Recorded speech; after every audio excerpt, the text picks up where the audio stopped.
Hello, hello, hello. We are ready to get set and going. So, back in Satisfactory. Last time was very exciting. Hello, Garden Elf. Welcome, welcome. Hope you're doing well. Hope you had a fantastic weekend. Um, so last time around, we unlocked tier 9 and we even unlocked the first milestone to it. But we're gonna quickly run into a problem with this. Um, Missed me? Yes. Good. It's going well. It's going well.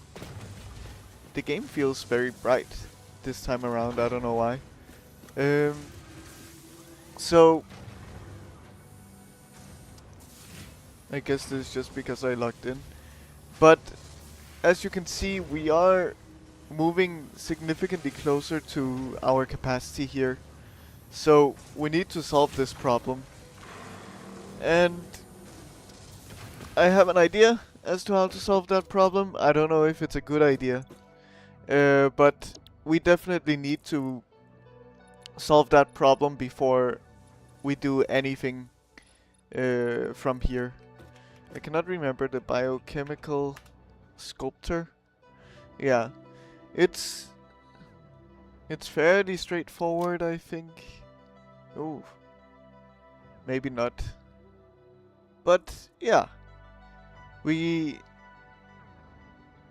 will need to make those, and we will need to make how many? 1,000? Oh god. So that means 1,000 supercomputers also. Mm-hmm. Okay. I think... Oh. That is something that we just have to set up now, I think. To make... Yeah. So... Let's do that as the first task. Um... Because we will need a lot of supercomputers, so the sooner we do that, the better. Um, I don't know if anything else will require supercomputers, but yeah, that should be first priority at the very least. Um, and then we might use... We will probably use a good amount, if not all of them, to go into the assembly director system also. Um, yeah, so we should handle this. We'll likely also need these going also. But let's redo all of the things here. That's fine. And let's change it up.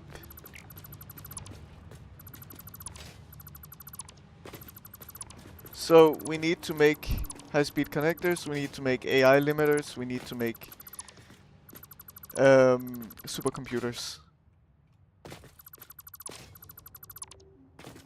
So it's a lot of stuff.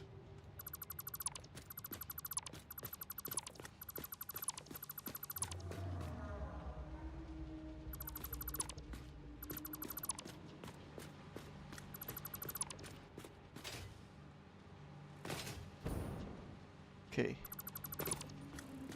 Good. So you also... I wonder... My inventory is a big mess. That's fine. Okay. Good, so let's start by looking at... So, AI limiters. This also needs to be made in a blender, that's super annoying.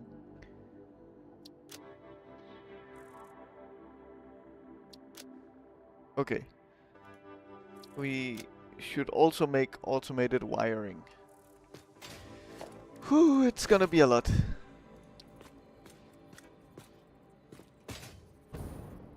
So here is fine. Let's nudge it a couple of times. Like so. Okay, good.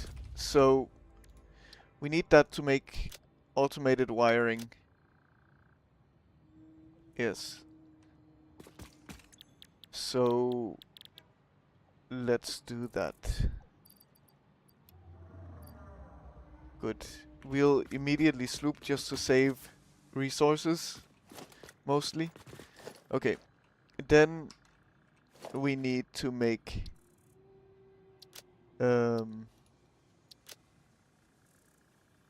yeah, that's fine.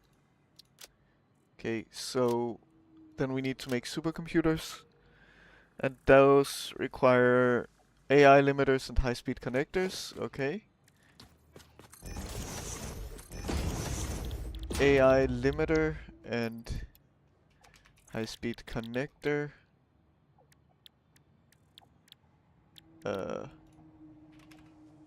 Oh, are those in the manufacturer? I guess they must be.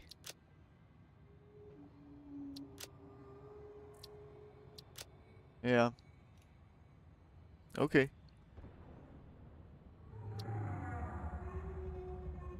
Sure. That's fine. This is the regular AI limiter recipe at least.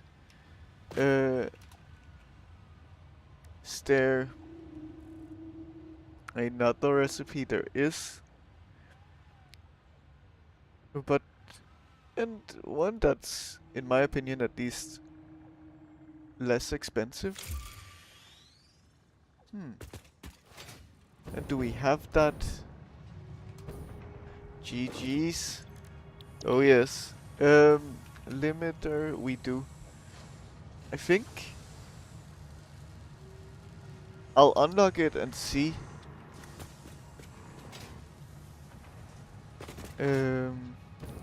How expensive it actually is, because it's hard to know in that menu. 28 plastic per minute. Okay. And how much plastic per minute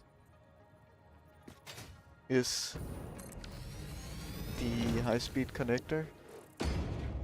Nothing. Yeah, I think I feel better about this recipe.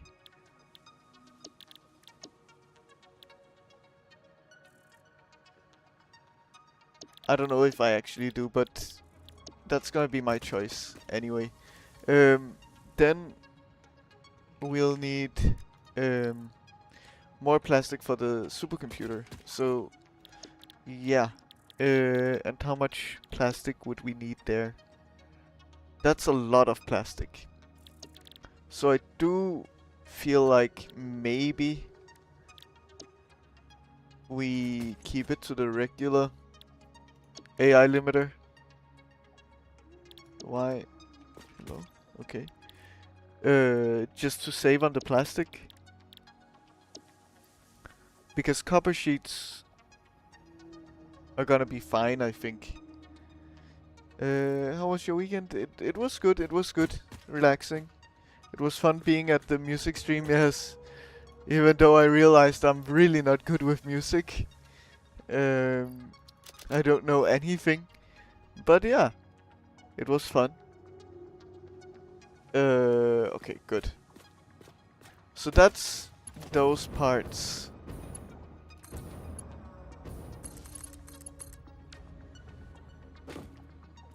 Let's see. So we need cable here. We don't need cable for this, so that's good. Okay.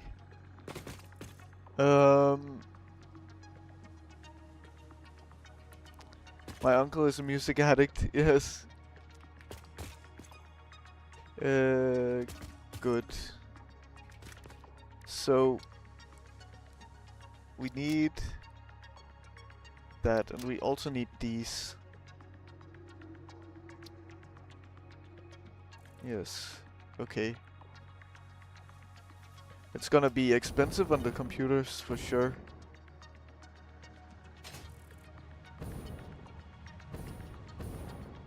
I hope it's not gonna be too expensive.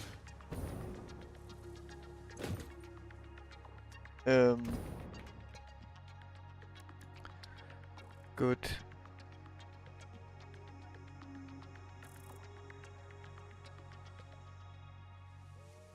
It's gonna be very, very expensive. Wow.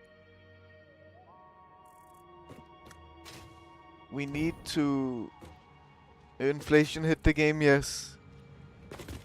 I think we need to handle some sloops and pick up sloops from elsewhere, because otherwise we're not gonna have enough sloops for all of this. And I think it's gonna be quite important. I don't know if we used any here. We will finally be using up this space also, and we do have sloops in here. Good. So this is something that we'll need to make use of soon. Sam. It's been a bit neglected. I think also we have some sloops over here. So that's why I'm going here, for example, in this machine. We might have in the steel beam machines also. Yes. Is there only one steel beam machine? Maybe. I think so. Okay, so that's at least a few sloops. I think we will want to sloop up the computer maker.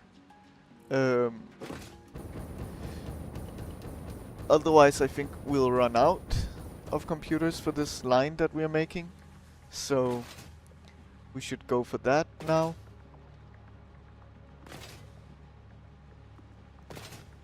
I saw Terry had a stream a day ago, but I was busy, yes. Yeah, Terry was online also yesterday, as well. And Saturday, I think, both days. But yeah, I just got notifications, I also didn't have time. It's been a busy weekend, on my side, but relaxing at the same time.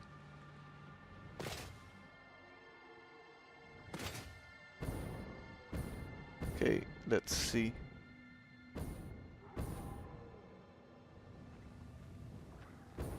And I think we can take some sloops from elsewhere also. Okay, so you're not slooped, but you should be slooped for sure. We'll make 5 per minute. Okay.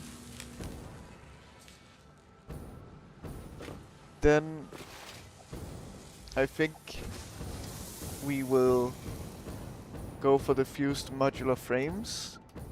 We might want to check out the turbo motors and cooling systems to see if their boxes are full.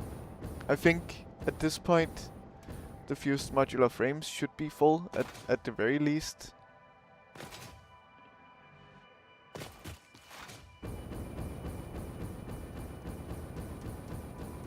So let's check on that, and we can take the... Yeah, I mean, this is proof enough that it is, I think. Because these are not moving at all.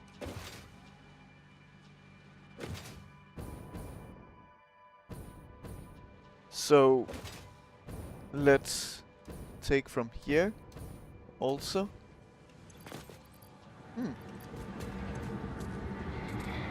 It's not even close to full. So then we just let it keep going, I think.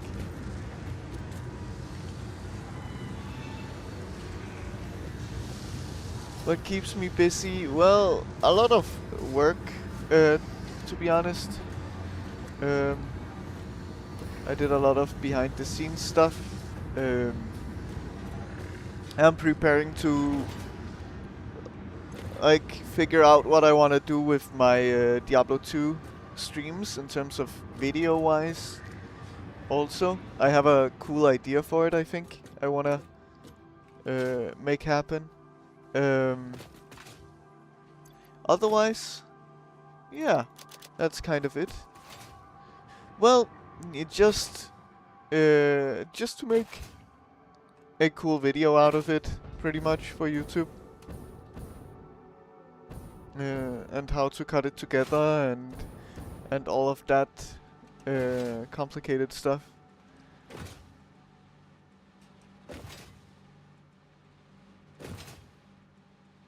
Um, I have a decent idea for a thumbnail also that I think will work well. So, but all of it are kind of ideas at the moment.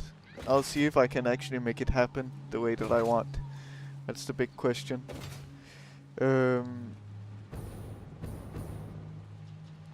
am not creative, no. I have not been creative at all on YouTube. I have simply just taken 30 minutes at a time of the streams and cut, and that's it. It's not creative at all. So, no, I haven't. But I need to change that. Because, well, I want people to find me on YouTube, right, and also be interested in what I do on stream through that. I need to grow my YouTube, and just cutting 30 minutes of a stream with no editing at all is not growing my channel. So, yeah. I need to make something better, higher quality. If you call that not creative, I must be the least creative. Well,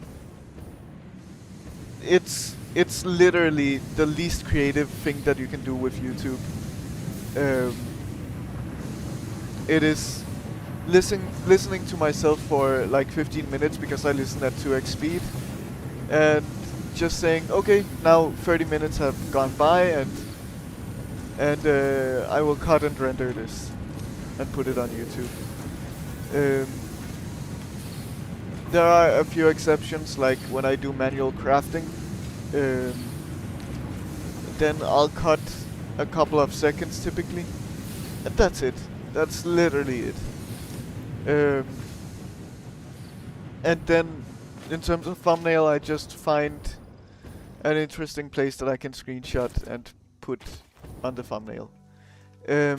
But it's 15 minutes of work for 30 minutes of video. And that's it. It is the least creative, the least effort, and I need to put more effort into it.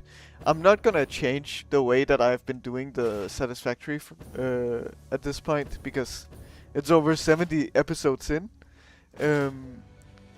But I'm gonna treat Diablo 2 differently, because that's also gonna make it more exciting and more interesting. So that's the thinking. It doesn't look nice, no. Because it's just what you see on the stream. It isn't good editing. It isn't good anything.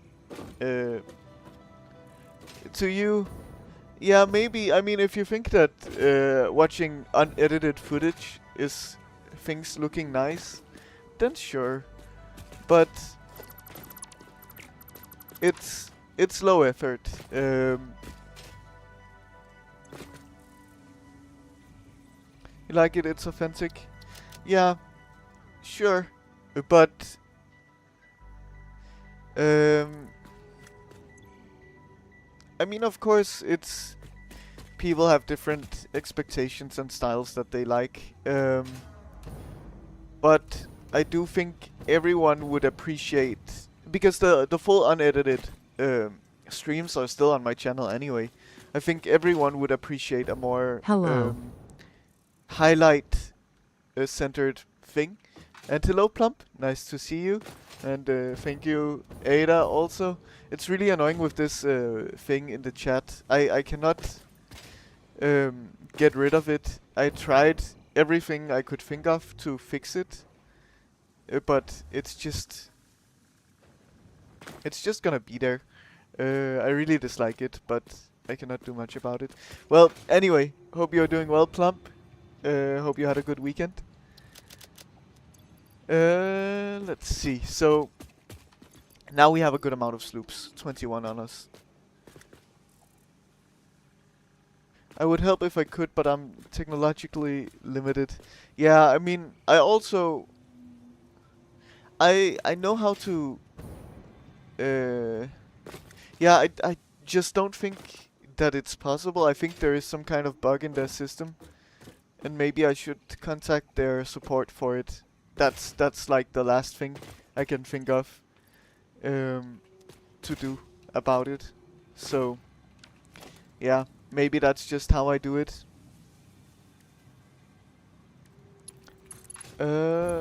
Let's go. We can go along the floor, but we need copper sheets for something later. It was gone for some time. Yes, it was. It was working as intended, and then it stopped working as intended. Without me changing anything. So, yeah. I don't know. It's weird. I also tried deleting the channel redemption points and making a new one from scratch and seeing if that worked. It didn't. I tried changing back and forth. I tried testing both with and without. And nothing. So yeah, I think it's some kind of bug with the system, sadly. That I can't do anything about on my side.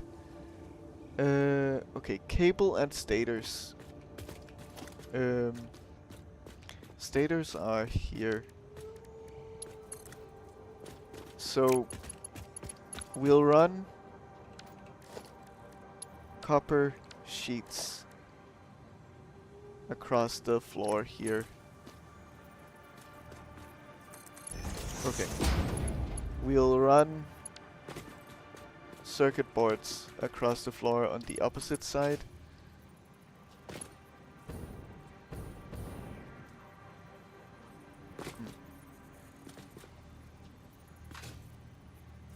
Okay. We need to run you here, like so. No. We cannot do this actually, now that I think about it. So, yeah. It's just how it has to be for now, and then I'll have to figure it out.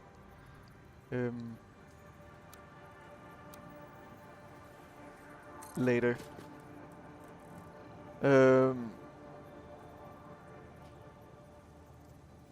We will do a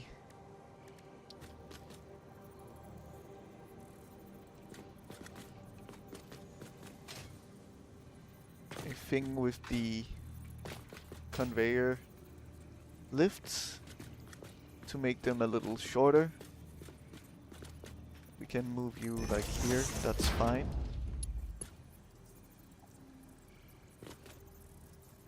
Okay, so we do that like so, and this like so. I went on a little spontaneous camping trip on Thursday because my dad had a 2-year orienteering competition like an hour from where we live, so we joined him and put a mattress in the car. Nice! That sounds fun. I like camping trips, they're very nice. Even though I have a little bit of trauma related to it. My PSP died on a camping trip back when I was a kid. That wasn't nice. Hello, Glue. Nice to see you in YouTube chat also. I actually need to send you higher. Yeah. Okay.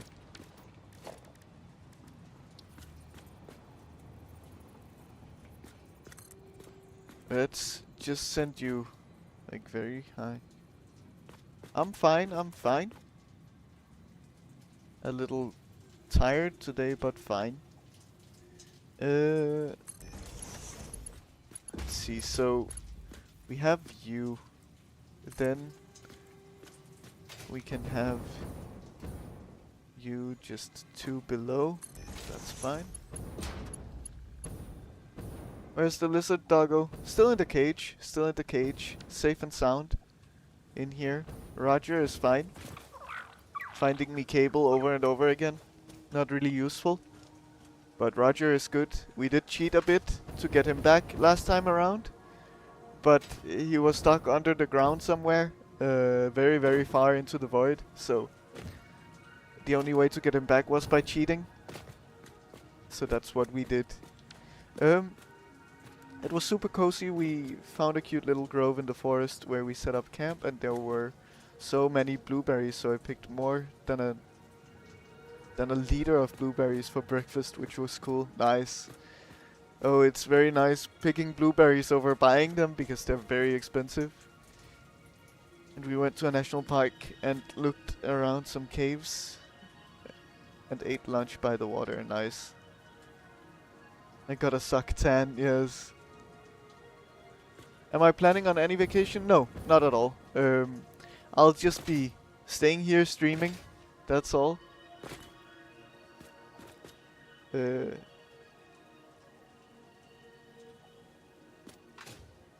Next lizard doggo could be Liza. Yeah, true. I'm busy and loyal. Well, yeah, I mean, I also don't have a reason to go on vacation, to be honest. I don't have an interest in it. I kind of just want to stay in the comfort of my own home. And that's kind of it. So, yeah. So that's what I'll be doing. Staying where I'm comfortable. Do I accept any guests? I don't I don't know. Sadly not. Let's see. So we can go high like the other one here. I'm going extra high just to be safe, just to make sure that I have the space. Okay.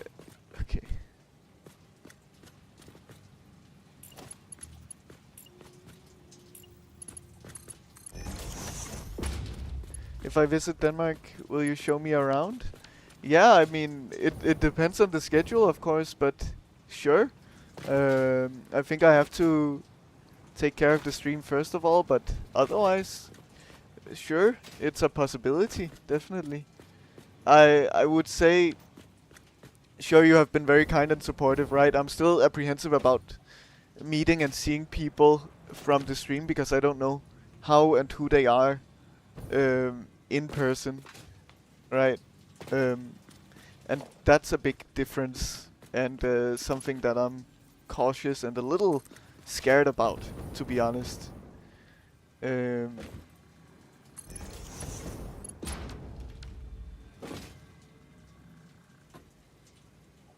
don't know if you have this in Denmark as well, but in Sweden we have this law or right, I guess, that lets everyone roam freely in nature, camp anywhere, pick berries and mushrooms and all that. And I think I take it for granted because I forgot that it's not a thing in most countries. To be honest, I don't know. I think generally most land in Denmark is private. Private land, including like many places that you would think are not. So I guess it comes down to the owner of that land to decide whether or not they want that.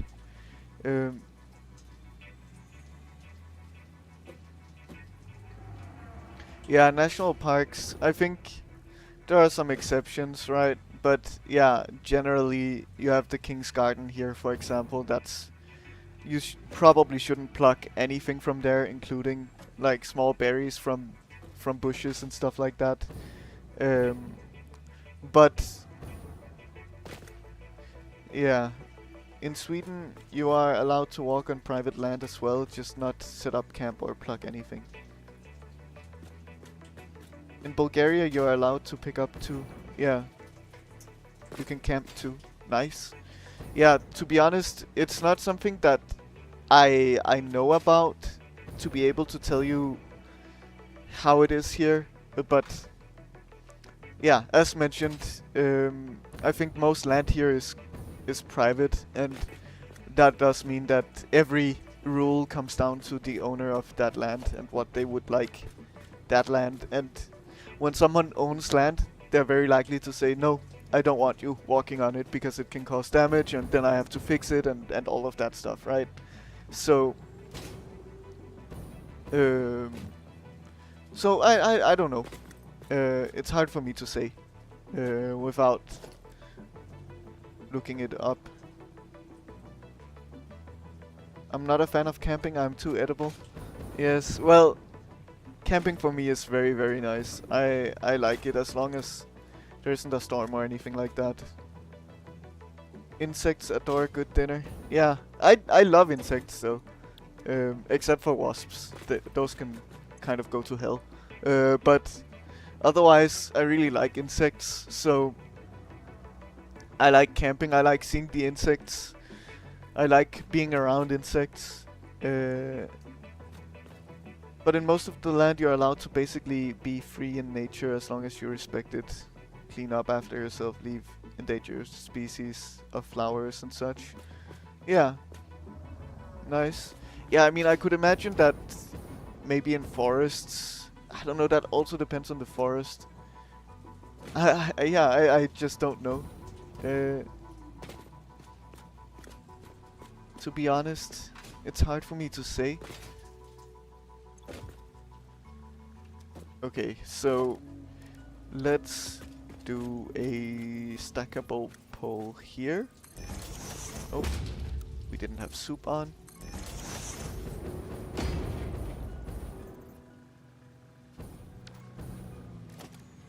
Okay, let's send cable. Where does cable go? It goes here. You can go here. Okay. Good. We have the other conveyor pole here, I think.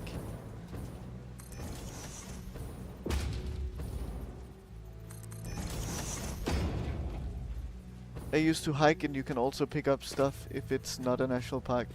If it's a national park, you need to apply for picking up berries.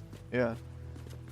I love being out in nature, but I'm very bad at actually getting myself out there. But as soon as I'm out in nature, camping or hiking and such, I always go, I need to do this more often. Yeah, I think my general problem is I like all of that stuff, but I really, really dislike being alone. And so I don't have anyone to go with. That's really my biggest issue and the reason why I don't go out. I would say.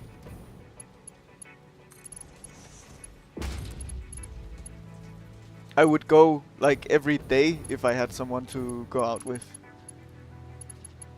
That's how I feel about it. Now it's a bit different because I'm streaming, but at least on days where I'm not busy and doing other things, then I would for sure. Have I been to any jungles? No. The closest I've been have been Danish safari park, and that's it. Which I know doesn't really count.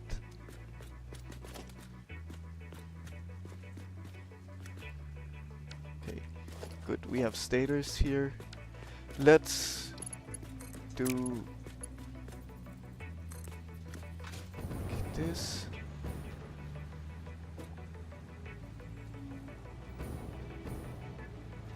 Why are you so far? It's because you're not lined up. Maybe that's part of the reason. I don't know the full reason though. What is that about? Well,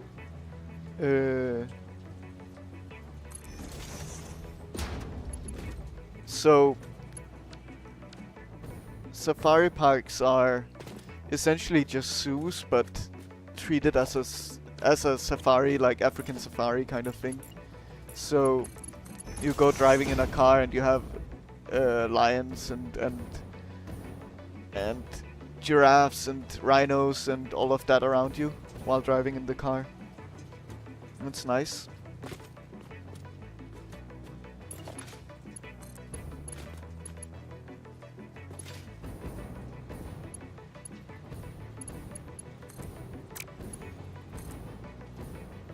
Let's see. I'm getting very laggy here. Where did I live in winter? Well, you've got me beat. I don't know. I cannot say. My dad is very woodsy, so I basically grew up in the forest. We went camping and hiking and stuff all the time when I was a kid. And I'm very thankful for it because I learned so much from it that I've realized that as an adult isn't general knowledge. Yeah, definitely. I would say that I think also going camping and all of that makes you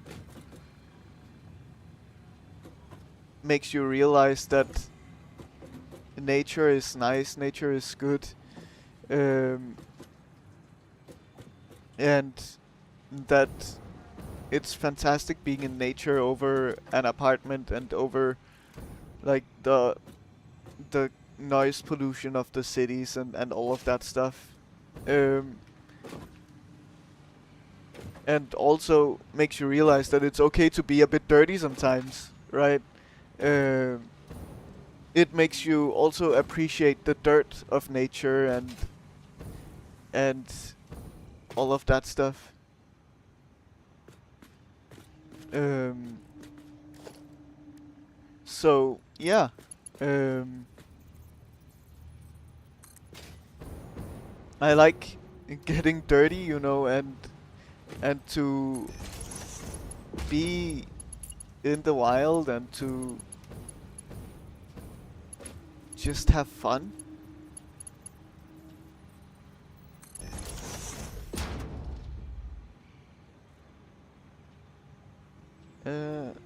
It's good for the soul, yeah, it is.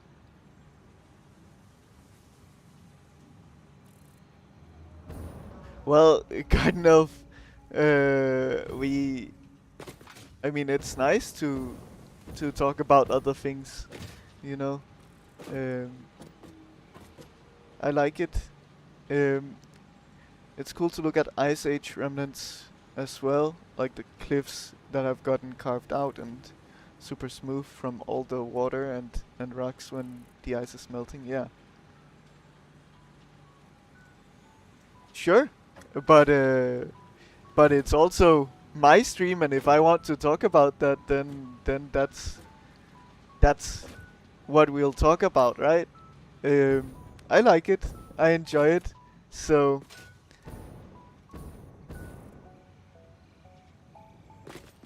I know that it's not a camping stream, but um, well, I think I can decide. Uh, yes, I think I can decide the topic that I want to talk about and discuss. Let's see.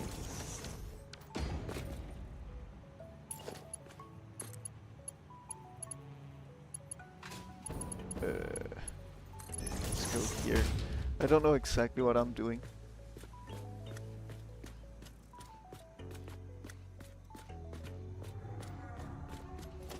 Yeah, of course, Plump. It's understandable and it's a very nice topic. I always loved nature. I always loved going somewhere in nature. So I appreciate the topic. I like it.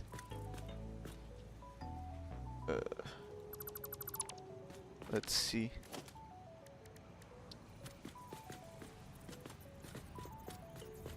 Oh, you cannot go exactly in the middle. That's annoying.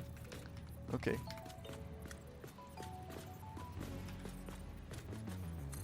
Let's go up.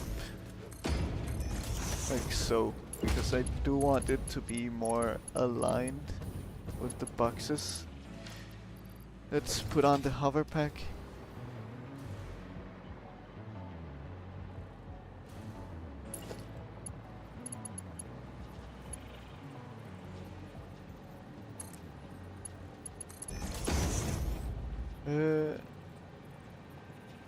But I haven't been in nature so often, even.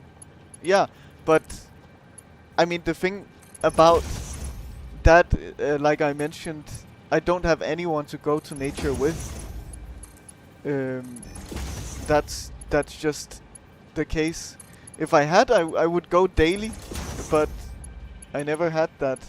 I never had anyone interested in going to nature at all. Um, like I would even love to go camping every single weekend if it was a possibility. Uh, I also don't live near nature. Well, no, but I mean, living near it doesn't matter. I can just go there. If it takes an hour, who cares? If it takes an hour to get to nature, whatever. I'll be in nature then in an hour. Doesn't matter. Why did I never ask my friends to go in nature? Well, because they don't like nature. They like the city life. They... but also, I never ask anyone to go anywhere because I don't like being...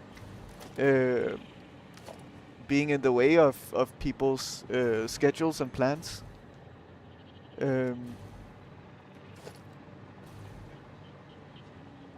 Because I feel like I'm taking away from their precious time by doing that. I need to find a nature friend. Maybe, maybe.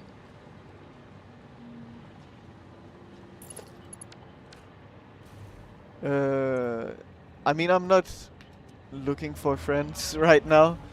I don't really want friends. But...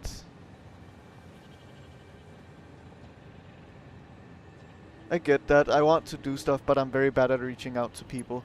Yeah, I don't know. I feel like I will be just annoying if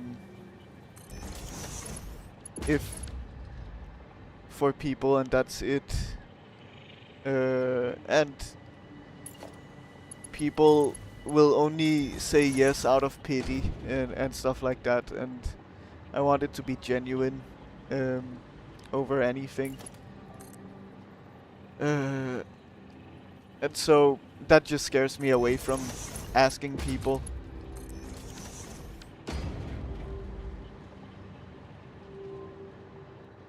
Well, Glue is on YouTube.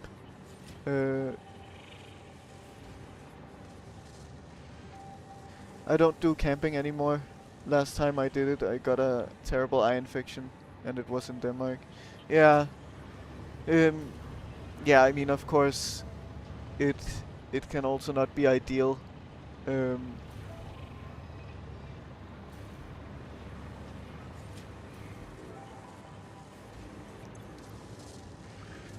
Okay, let's see. So, we have those being made now. It gets too cold for your sinuses. Yeah. I mean, that's also not good. If it's a case of you literally cannot do that stuff, then of course you have to avoid it. Yeah. But generally, humanity evolved and started in nature, right? So it's kind of our nature to be in nature. I woke up with a swollen face. Like Shrek. Yeah. Yes. That's not ideal, that's for sure. Let's see. Quick wire and copper sheets. Okay. So let's... Oh, we don't want it all the way there.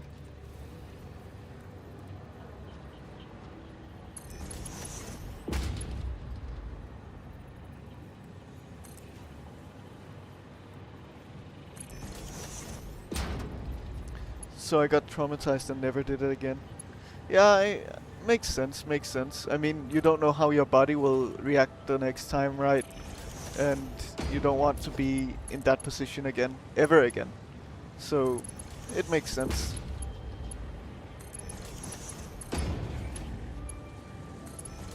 It was on Jutland. Yeah.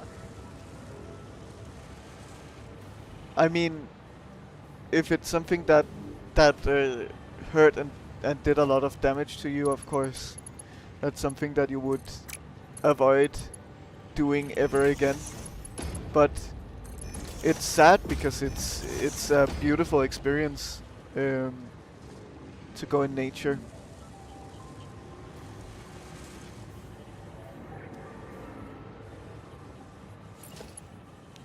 It is wonderful.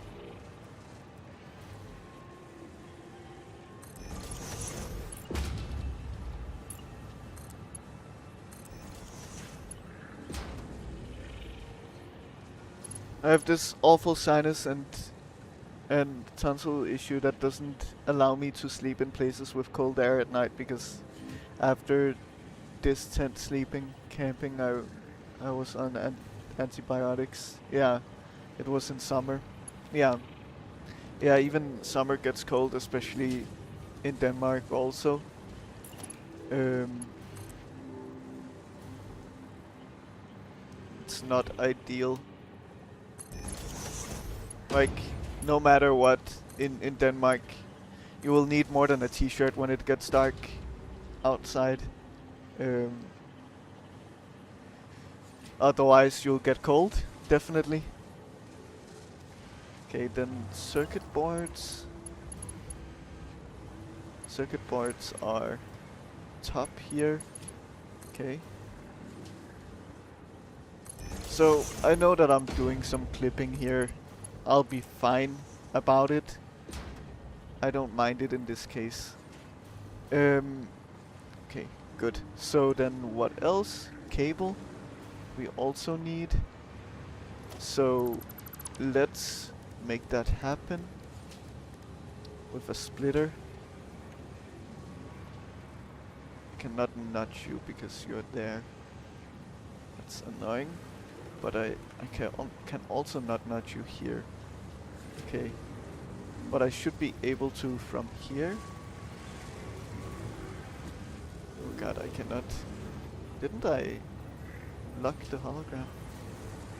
Okay. So, are you lined up? You are. Okay.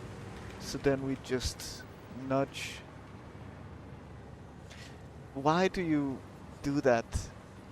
So annoying. So, it unlocks when I hover over things like here.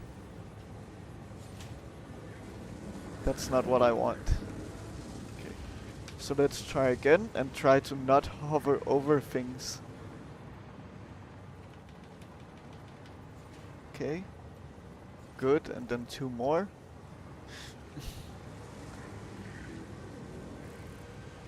This is just the most annoying thing in the world. Okay. Here, I believe. Oh, I forgot to rotate you. In Jutland also, weather is more extreme. Yeah. What are you building? What is my plan? Well, it's right now I have to prepare for some things to go into the space elevator. So I'm making some pre-work for that. That should help me out in the future. And just prepare for everything, pretty much. Okay, good. Here we are. Okay. Nice. Then we go like so. Okay. Good. That's the second piece, then we just need the final and third one. And we have to kind of do the same thing here. That's fine. Splitter.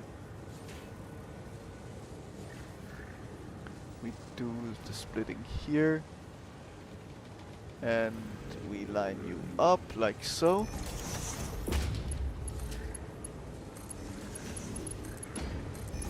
And finally, conveyor lift. Put you at this height. And send you in. Nice. Good. And then later on, this is not gonna take the full stream, I hope. I think so, at least. So later on, we will look into some nuclear stuff, which is exciting and scary at the same time. Okay, good. So we have that done. Then we need to biochemical sculptor. We need to make these. We need to make these even. Yes. Heavy modular frames, computers, and circuit boards. Automated wiring. Okay. And your automated wiring. How do you know what to do in this complicated game? Well, I read and I can tell what I need to do up here. Pretty much what I need to get done. So that's how.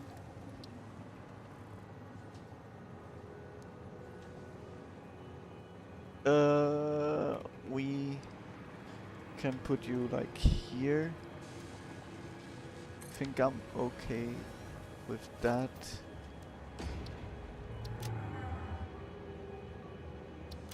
Yes. Okay, automated wiring goes straight in. That's fine. Do I read some manual online? No. You don't really need a manual for this game. Because it's like, I can go over here and say, okay, I want to unlock this. What do I need to unlock this? Because I know that all of these things will get me further in the game. Okay, so what do I need to make to unlock this? Well, I need to make time crystals. Okay. Open up. How do I make time crystals? Oh, I need diamonds. Okay, how do I make diamonds? Okay, I need coal. Okay, and how do I make diamonds from coal? Okay, I do that in the particle accelerator. What do I need to make a particle accelerator? Oh, okay. Actually, I think I can look that up in here. Yes. No, I cannot. Oh, okay, I need supercomputers. Okay, what do I need to make supercomputers? Okay, I need computers, AI limiters, high-speed connectors, plastic, and so forth. So, it is simple enough when you think of it like that. And that's kind of just it. Okay, I know I need supercomputers. Let me set up a way to make supercomputers. Right? And then, oh, okay, the next thing I need is the fixite trigon, right? Yeah. Okay, how do I make the trigon? Oh, it's with fixite ingot. Okay, I make that with whatever ingot and fluctuator. Okay, cool. So on and so forth. It is very straightforward, yes. It is obvious, but it is a big chain, and it's a lot. That's just the case. It's a gradual process. Yes, indeed. So, by the time that you're looking at these things, by the time that you know you're gonna need, I don't know, turbo motors, well, you likely have already set up a line to make motors for you. And turbo motors need motors. Okay. You likely might also have set up radio control units. Great. So it's just extending that line, kind of, to make those parts. And what do you buy and how do you buy it? Do you have money or some kind of thing to trade? Not really. You have coupons, I guess. That's the closest to money that you can get in this game. And you can use that to buy things that can be useful for you. For example, I don't know, a boombox. But you cannot, you won't be spending those coupons to buy parts. You have the option to, but they're very expensive and you want to save the coupons for other things, pretty much. Um, so, so no, you don't buy it. You create everything. That's how you should do it. I create screws here. Screws are being used for endless amounts of things in this game. They don't cost any money. They cost power. That's your main resource. Power. The capacity is fluctuating. For the first time in forever. That is very interesting. I don't know why that would be. Okay. How far am I in the game? How far till the end? So, I'm in the final phase of the game. This is how you can tell how far I am to some extent, I guess. I have gone through every tier except for the last final 9th tier.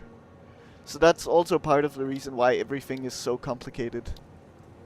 Every tier before this has had me set up computers here, for example, motors, aluminum stuff, more computers, right? Radio control units, more aluminum, supercomputers, fused modular frames. So the game kind of guides you inadvertently, indirectly towards these goals, towards making these things anyway. Because you need them to unlock the next thing you need to make.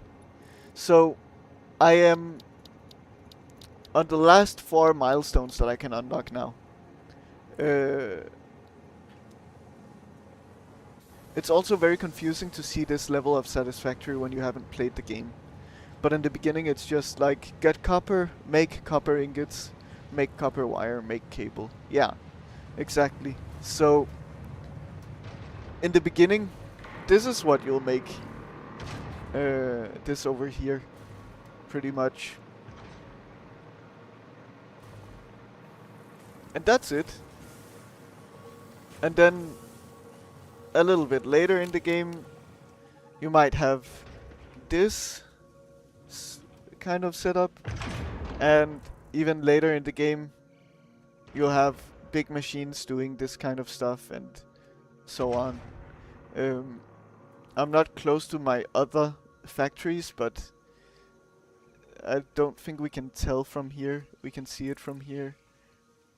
But yeah, I mean, there, I guess we can see a little bit of this, but it's not showing the machines for some reason. But yeah, things get more complicated over time in the game. But this is the kind of thing that you likely have in the beginning. Just minor digging copper ore, making copper ingots, and turning those into wire and cable. Where's the bridge? I always miss it. I don't know what bridge you're talking about. I don't think I have a bridge.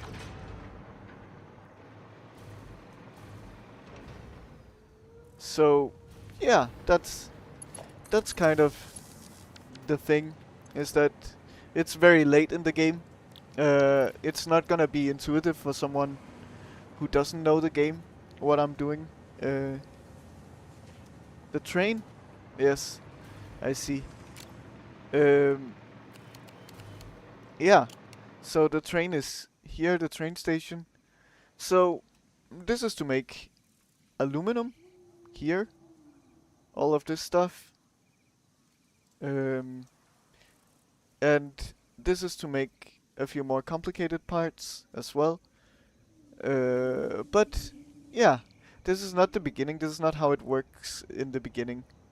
Because for aluminum you also need to introduce water and copper and silica and all of that. But in the beginning you just have iron and copper. And that's it. Maybe you can sell tickets for guided tours, yeah? Why can I not fly down? Oh, I can now. Interesting. So, yeah, it is, I am very far in the game. I am towards the end of the game now. And that's part of the reason why it's so complicated. Okay. So, we can split here. I don't know the height that we are at. And yeah, it's gonna want to do that. So let's go like this, and we just lock you. Yeah, of course you're gonna unlock yourself because you're a problem child. Okay, so we'll want to go here so that we can actually line you up. Like so. Good. Then finally we'll have you. To be honest, I cannot tell from here. That's likely the wrong height. Or? Yeah, it is. Yeah,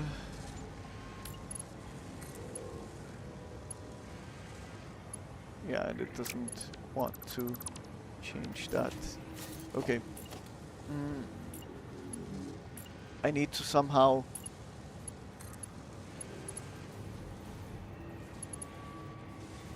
because you can only go so high with these. Yeah. Okay. I need the conveyor poles lined up here, that's fine.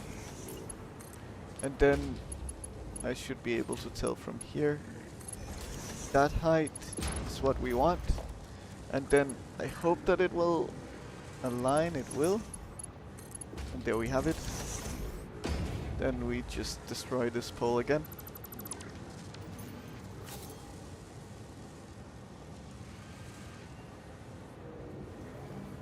Thank you, now I understand much better how it works. It's a game made by a man, I am sure. That's not how a woman thinks.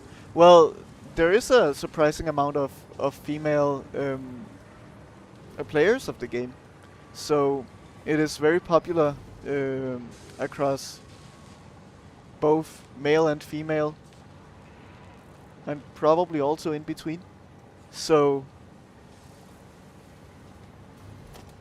I think rather what you should say is this is not a game made the way that I think, and that's also perfectly fine. Because well, everyone thinks differently.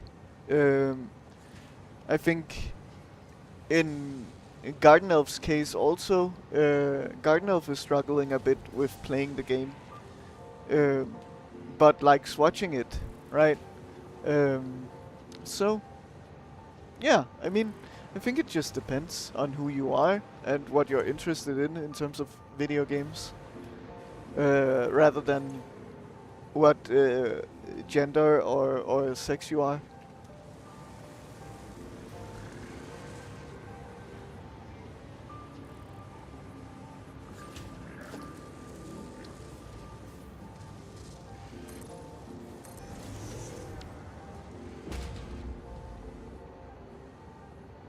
It's a thing online where you see how the structure is based on this.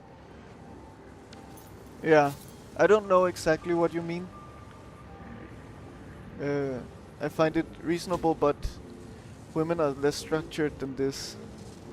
Yeah, I mean maybe from a generalized sense, but people are individuals. People are not just women or men, for example, right? So. Sure, you can say generally maybe women wouldn't be interested or would find it difficult, but I mean, I think it's important to look past generalization and look at the the uh, just look at the individual as a person, um, rather than like a number, for example. Uh, that's how I prefer to look at things, at least personally, because I know every person is different.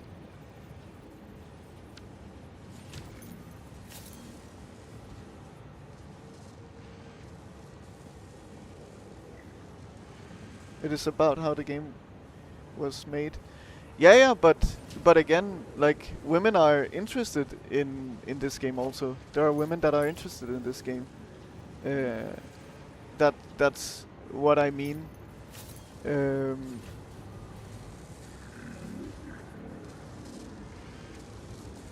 it's not just a game made by men for men, right? It's a game that's made in the way that the developers want it, and it attracts certain people, not necessarily certain genders, certain sexes, but certain people. Um,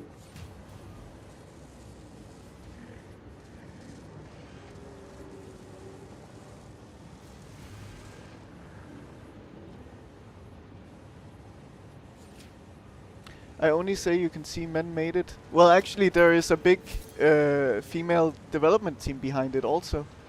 Um, so I don't think that's right to say either. Of course, games are predominantly made by men. You can say every game, except for very few people, very few, not people, but studios are made predominantly by men because it's a male-dominated scene. Uh, yes, but that's because companies now have to hire women too. I don't think that's completely right. I know what you mean, uh, but if there are definitely women who are interested in making video games and in programming and all of that.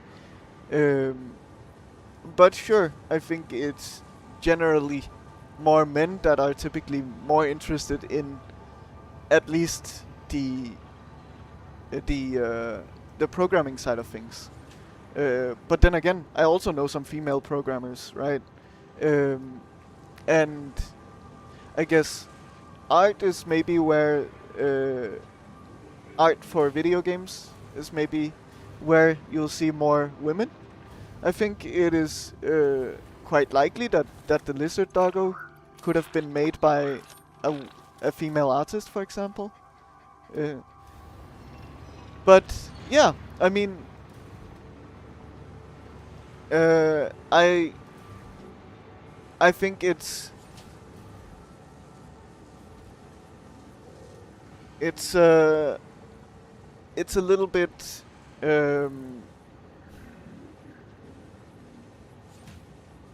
I think there has been a significant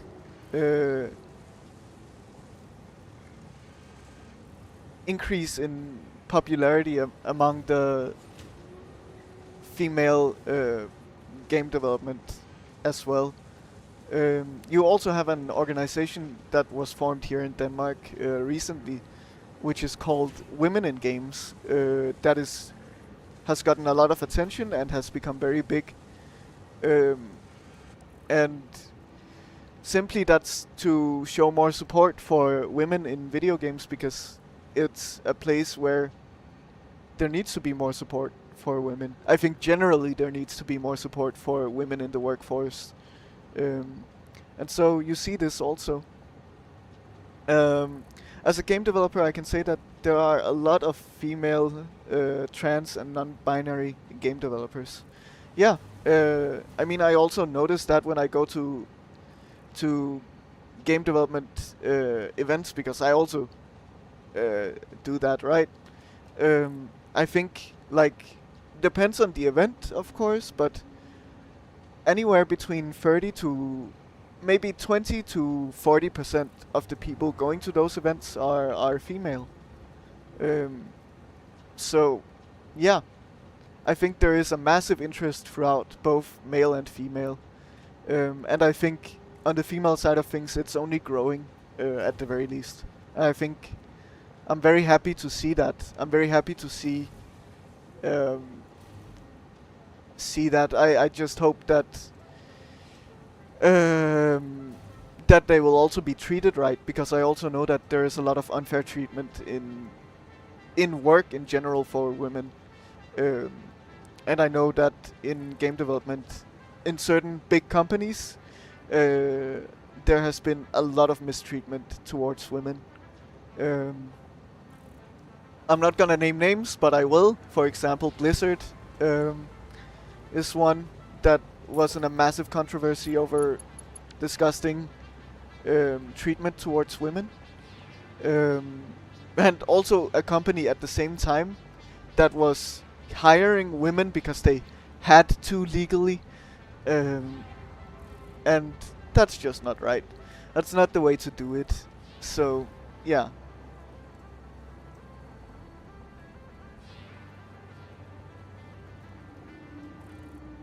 What is a non-binary person? Well, it's someone who doesn't identify as neither male nor female.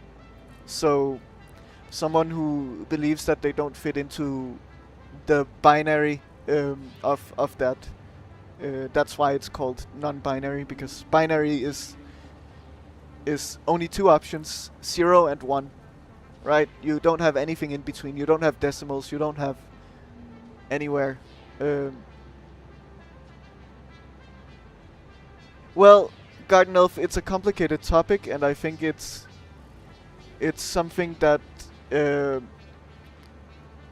that I don't want to get into on stream. Simply, I think it's important to think about what people want for themselves, and not anything else. Um, you're not sure you understand? That's fine. I would, if you want to know, do some research. If not, that's also up to you. But do understand that people have different ways that they want to be perceived and they want to live their life, and that you should respect it. You should respect people for wanting to live their life how they want, and that's simply it. Um, whether they are non-binary or not, does it really matter to you? No. So just let them live their life and let them be who they want to be, right? Um, it can mean a lot of different things. It can be someone who identifies with both, or neither, or in between, or it can also be fluid, that you feel more masculine in some ways and more feminine in some ways. It's an umbrella term. I just don't understand more the theory of it. Sure, I mean, you can think things simply in the way that nature calls it binary, or you can think of it as a more psychological thing that is not really necessarily something that that is natural, but rather something that evolves, and that the brain kind of explores. Uh, is it a new thing? I mean, I'm surprised you don't know anything about it, Garden Elf, because Poland is one of the top non-binary places in the world. So, um, most of the Polish people that I know are actually non-binary. That's how crazy popular it is among Polish people. So So yeah, I'm very surprised um, that it comes out of nowhere. Uh, but yeah, just remember, people are people, and people are living their own life, and it's not for you to say this is not how you're supposed to be. This is not what nature decided for you. Shouldn't they decide for themselves? I think it's more important for them to decide for themselves rather than for nature to decide for them. Uh, Technically, no, because intersex people also exist. It's true. It's when you have both. For example, you can have female genitalia and a uterus, but you can have testicles instead of ovaries, yes? Yeah.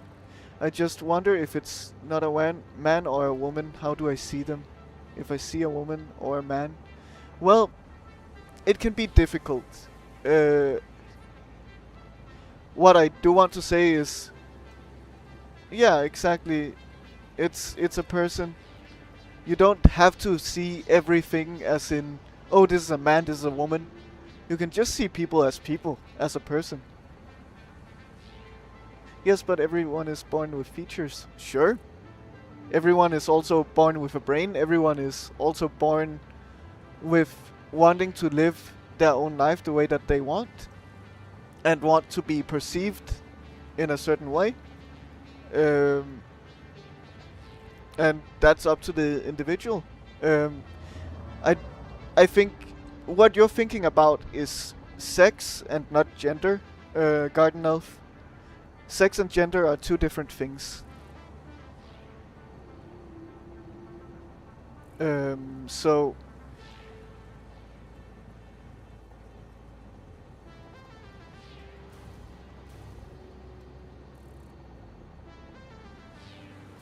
yeah, exactly. And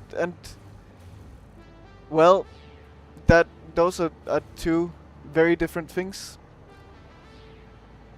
Uh, so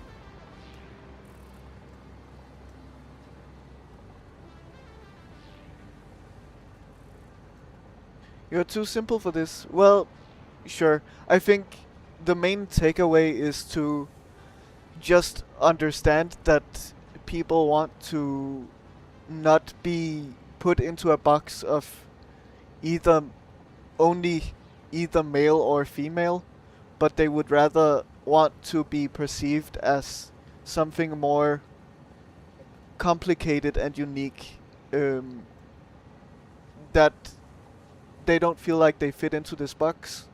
And I think that is something that is should be respected when you can. I do make mistakes. I do call some uh, they them people he or she sometimes by accident. People are quite respectful still, and they they will correct me. They will not get angry. They will not get. They might get upset. I hope not. But they will be respectful and say, "I'm sorry, but that is. I don't fit into that. Into any of those. So please refrain from using those." That's simply it. Uh, but there isn't a third thing, and that's why I struggle understanding. It's too abstract for me. Well, there actually is a third thing, and that's they, them, uh, and that's gender neutral, and that's also why I tend to use that generally when I can. Sure, sometimes I forget. Sometimes, if you have noticed, Garden Elf, I still call you they because I don't want to be wrong about my assumption. And whether you're male or female, calling someone they is fine, right? I mean, but isn't that only verbally, not physically? Well, yes. I mean, you're thinking of two different things. You're confusing the physical with the non-physical. You're confusing sex with gender still, and sure, you have. I would rather say you have male or female features over saying you are a man or a woman, right? That's what I would say.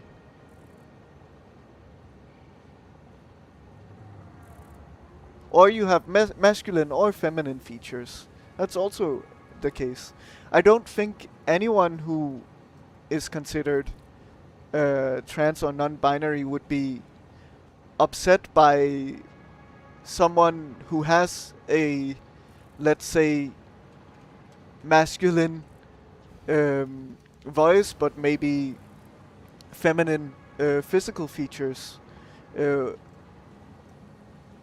would be upset that you say that they have a masculine voice, right? Humans categorize things. It's totally normal. If you see a woman-looking person in the street and think woman, there's nothing wrong with that.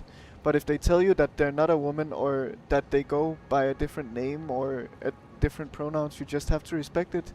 It's understandable and okay to get it wrong and forget and stuff as long as you try. Yeah, exactly. It's more about, okay, this person doesn't want to be perceived in this binary way. Great, now you know, you've been told.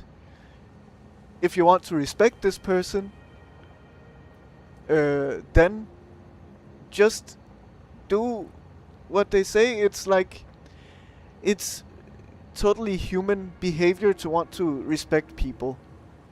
And if you want to respect people, well, then you also want to go out of your way to make sure that you address them that the way that they would prefer, instead of going out of your way to do the opposite. Because if you don't go out of your way to respect them, then you're going out of your way to disrespect them. What would you rather do, right? Because you've already been told how to respect them and how to make them feel not disrespected. Great. It's like when a friend says that maybe you have been a little too sarcastic around them and said a few things that I don't know, that have made them feel insecure, and they tell you about this, and say what you could do better, right? Well, great. If you want to respect this person, well, then go out of your way to be better for them, rather than going out of your way to continue to do the same thing, right? Or essentially putting no effort in. It's a similar situation. But if you aren't having a gender, how do you still use the body with its physical sex? Isn't that controversial? Can you explain to me the last question I asked so I can understand? Because if you live in this body daily, how can you not have a gender? I don't think it's about not having a gender. I think it's about finding the in-between or maybe outside range that fits you the best, that suits you. Non-binary means no gender. No, it doesn't necessarily.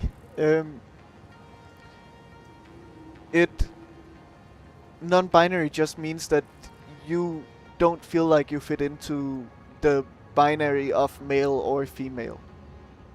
That's it. But you can decide for yourself what kind of gender fits you, because gender is a what is a term made up by humans. It is something that's not supposed to be only binary. It's something that's supposed to describe something on a wider spectrum, or is allowed to describe something on a broader spectrum. Hello, Tristan. Hello, nice to see you. It means that you don't fit it into one of the two boxes. It can mean that you feel like both, or that you're just not in a box at all. But non-binary is, from what I understand, no gender mostly. No, it is not Garden Elf. Uh, yes, but the human being is only a woman and man. There is no third. Yeah, in terms of sex, but there is also a third. Yes, intersex, and that is when you're born with multiple, both male and female um, physical features. But that's not as common. Sure. Non-binary is also not as common, I guess. But does that mean that they don't exist? Yeah, yeah. I mean that's the difference, right? There is sex, which is more focused on the physical, and there is the gender, which is more focused on the non-physical, of what you feel, how you feel in your body, and not what you have on your body. Um,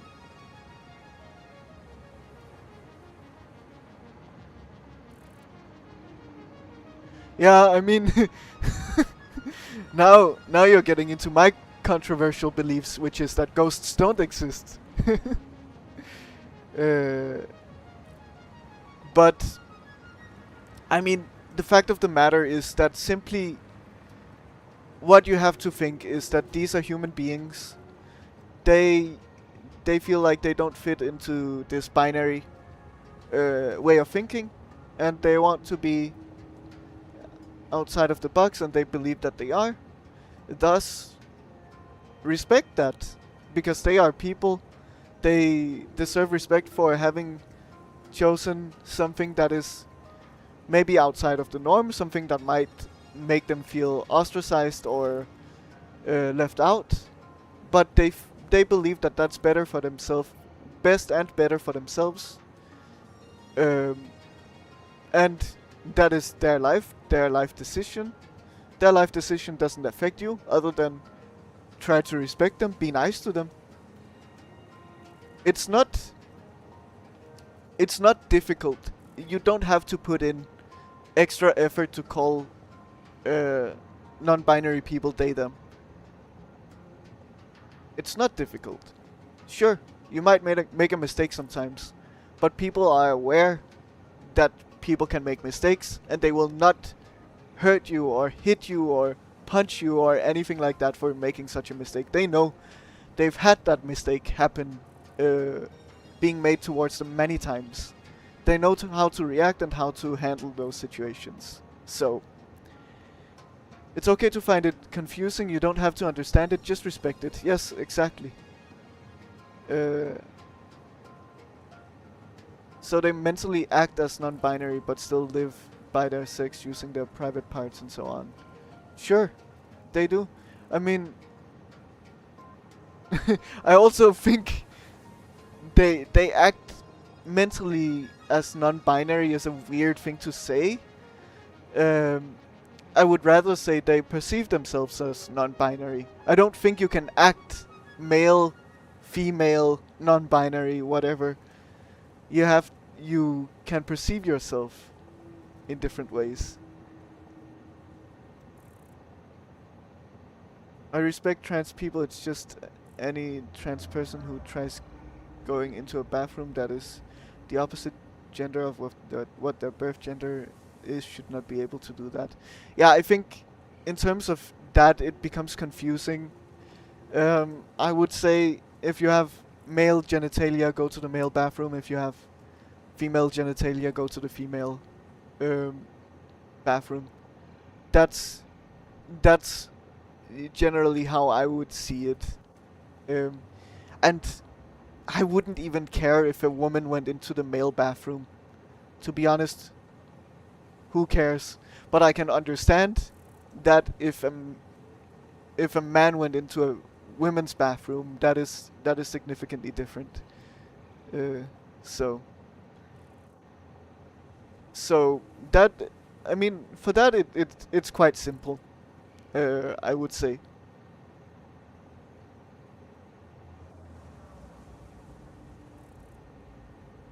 Yes, a watch streak of 5. Nice. Nice. Congratulations. And sorry for the tangent, but I just think that it's important for people to understand that because of the time that we live in right now, where it's very popular, and I do want to go out of my way to make sure that people are aware how to that that everyone is a person, everyone is a people, no matter what. Try to go around and respect your peers, and if this can help Garden Elf or whoever else might be in here, respect one more person, even one more person, or try to understand why people make such a choice, or whatever else.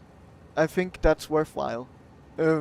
So I've heard some don't have no sex, but I didn't know it's non-binary. To be is some mental state of the world. Yeah, I mean, it's just simple to me. It is. I have a tough time understanding exactly what. Like, I don't understand gender fluidity. I don't understand necessarily trans or any of that. But what I do know is that you don't have to understand it at a deep level. You just have to understand that people are people and people want to live their life in a certain way, and people want to be respected and people should be respected. And that's as simple as it goes. I haven't done research on this. I just know that some people like and prefer to be considered they them over he or she or something else. Sure. Then I know I'm gonna respect that. Right? Because these are people, these are individuals with emotions that don't feel like they fit under a term. Sure. It doesn't matter to me whether or not they fit or not into anything. What matters to me is that I respect them. And that's simply it. Uh, so, so yeah. I mean, it's as simple as that.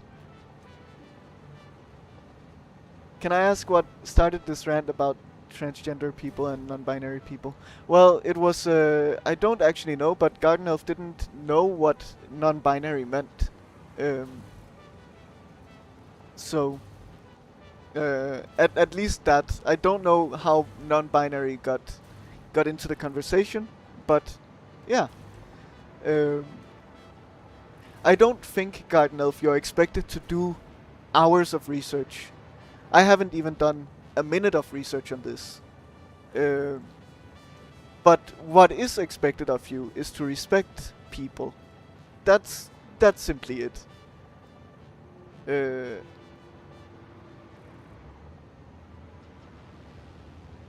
it was about the gaming industry that has them and Plump is non-binary. Yeah. Yeah.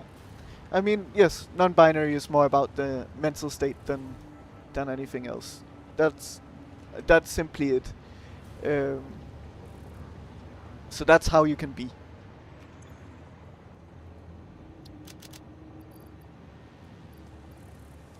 But I do also know that there are people who vehemently don't believe that there can be multiple genders. And sure, you're fine to have your own opinion on the matter. That's perfectly fine. Uh, if you don't believe there are multiple genders, whatever. Do you. But again, what you can do is respect the people who decide for themselves that they have a different opinion and that they want to be considered something else.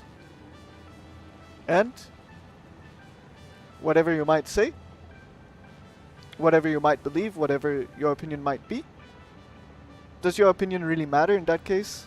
No. Because these are people living their own life. right? Um,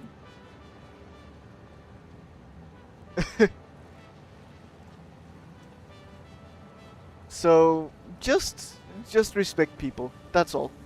All it comes down to. And it's very easy to respect people. It's also very easy to disrespect people if you really feel like it. But why would you ever want to disrespect people? Why? What's the point of that? They're not disrespecting you by saying that they have multiple gender or they have multiple genders. That's maybe not the case, but that they are outside of the binary of male or female. That doesn't disrespect you. It doesn't even matter to you. So, whatever. Uh, I will vote for you. Yeah, I mean, sure. I sound like Nelson Mandela. I don't even know how he sounds, to be honest. Uh, mentally no gender, physically trapped in a male or female body. Yeah, you could say that.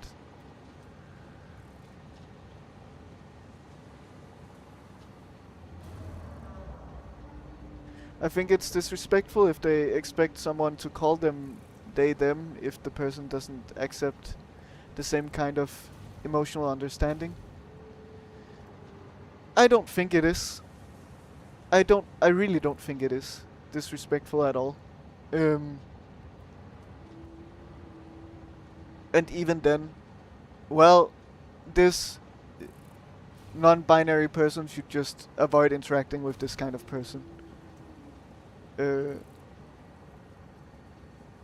it's forceful in a sense. Well, it's forceful in the same sense that I I tell you to call me Koala rather than my real life name. It's not difficult.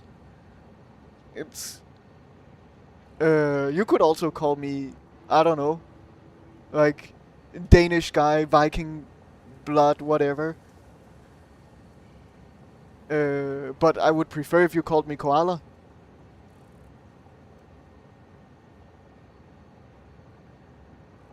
That's a nickname, but not a gender identity. Well, does it matter? What's the real big difference? Is there a difference, really? Sure, there is a difference. It's a nickname over gender identity. But... But... Whatever. Viking koala does sound pretty cool. Yeah, I guess so, I guess so. Welcome in, Bread Boy. Uh, he is a mutant already, so... Yeah, let's try to get some work done. We've been we've been distracted for a bit. Hope you're doing well, Bread Boy. Let's see. So we need heavy modular frames. Did we need computers? We did. Okay. So we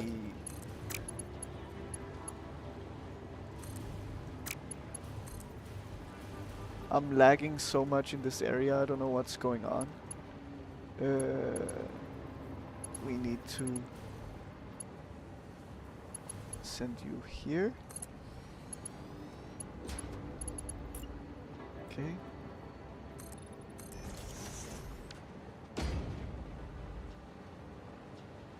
Sorry for the distraction. No problem, no problem. I mean, I think it's important if you don't know or if you're stuck on a certain way of thinking to at least try to make people understand that it's not difficult respecting people's life choices and that it doesn't affect you. Really, other than having to, in some cases, call certain people they them. But that's not difficult to do, so. In fact, it's very easy.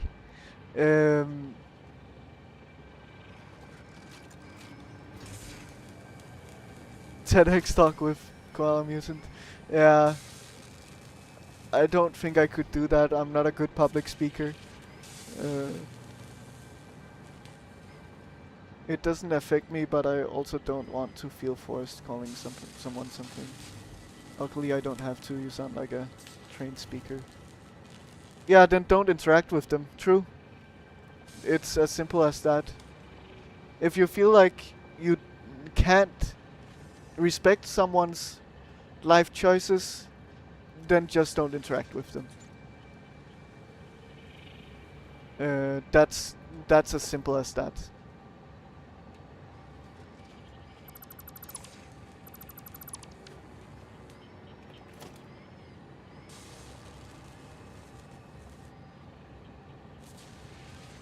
But I would say I am not someone who knows much about this topic. And I would recommend, and I probably also should look into like how people, how non-binary people feel and what makes them feel that way. I haven't done that. Simply, I just know that I want to respect people for their life choices. And that it doesn't affect me to say they, them. And that it's very easy for me to do.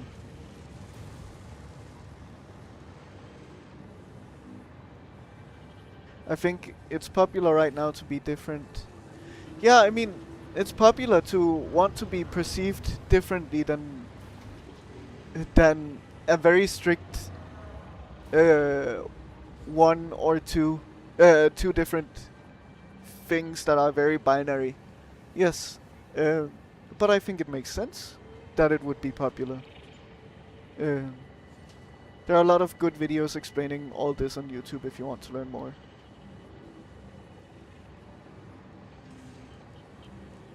Did this non-binary exist in 1800s and before? To be honest, I don't know. Did computers exist back then? Did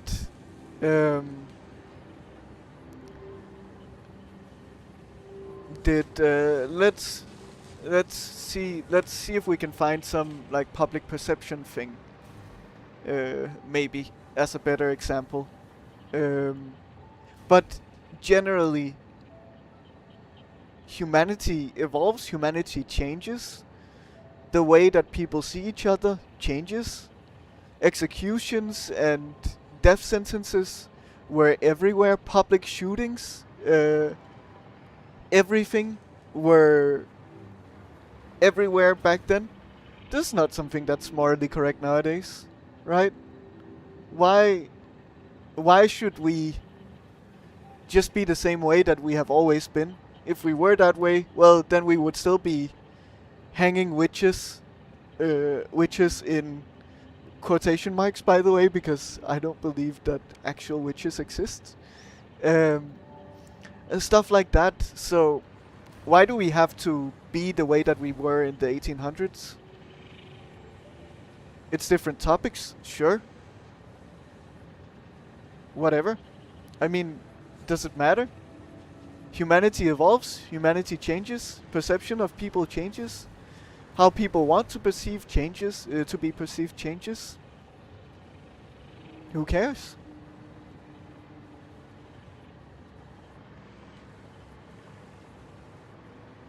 There are records of trans people from 2500 BC. Nice.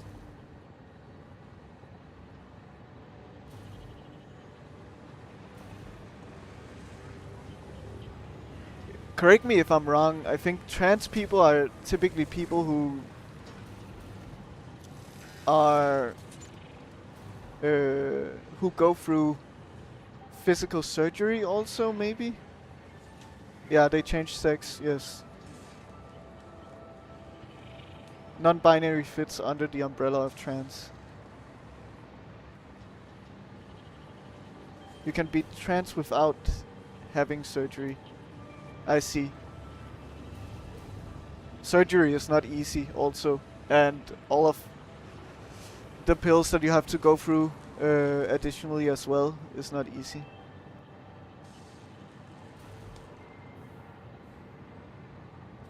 Well, Garden Elf, you have to think about it this way: is trans a sex?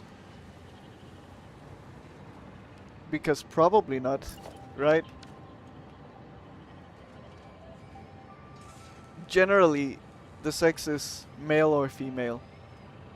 Trans is someone who either has transitioned from their original sex or who considers themselves a different gender to what they were born as, from how I understand then.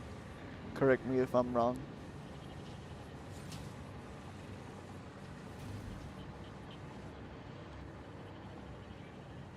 There's a lot of overlap with a lot of these things. Being trans means that they don't identify with the sex they were born with. Yeah. Yeah, makes sense.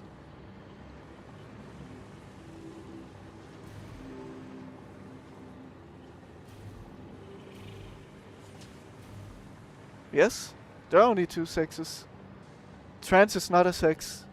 I mean, there is technically a third, right, which is intersex, and I mean, that is a bit of a tougher subject, but generally, yes, it is binary. Man and woman, male and female. Uh, those are your two sexes.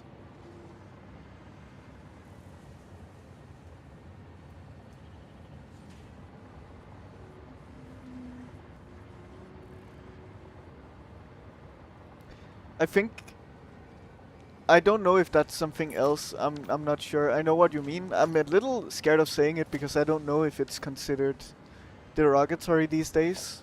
Uh, so I don't know enough about the topic to be comfortable saying that word. Because I haven't heard that word being said in years. Only when I was a kid. So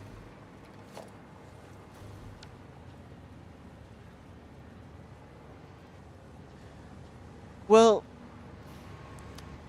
it's not that complicated if you keep it simple for yourself. I keep I keep it simple for myself, which is that okay, someone doesn't want me to call them he or she. Great, I'm just gonna call them they them from now on. That's the extent of it for me. That's fine. That's easy. It's low effort. I don't have to go out of my way. Um, I. That's just it. It's different for different people. Some people have a lot of gender dysphoria and don't want to do stuff with their genitalia. Intimacy can be other things than missionary. Koala, can I... Koala. Why, I don't have to say my own name. Can I pick a number between 1 through 5? I would say I always like the number 3 for stuff like that, so I'm gonna pick 3. Okay, let's try to get some work done. We have AI limiters. We have... Oh. Let's see. We have these being made now. Good.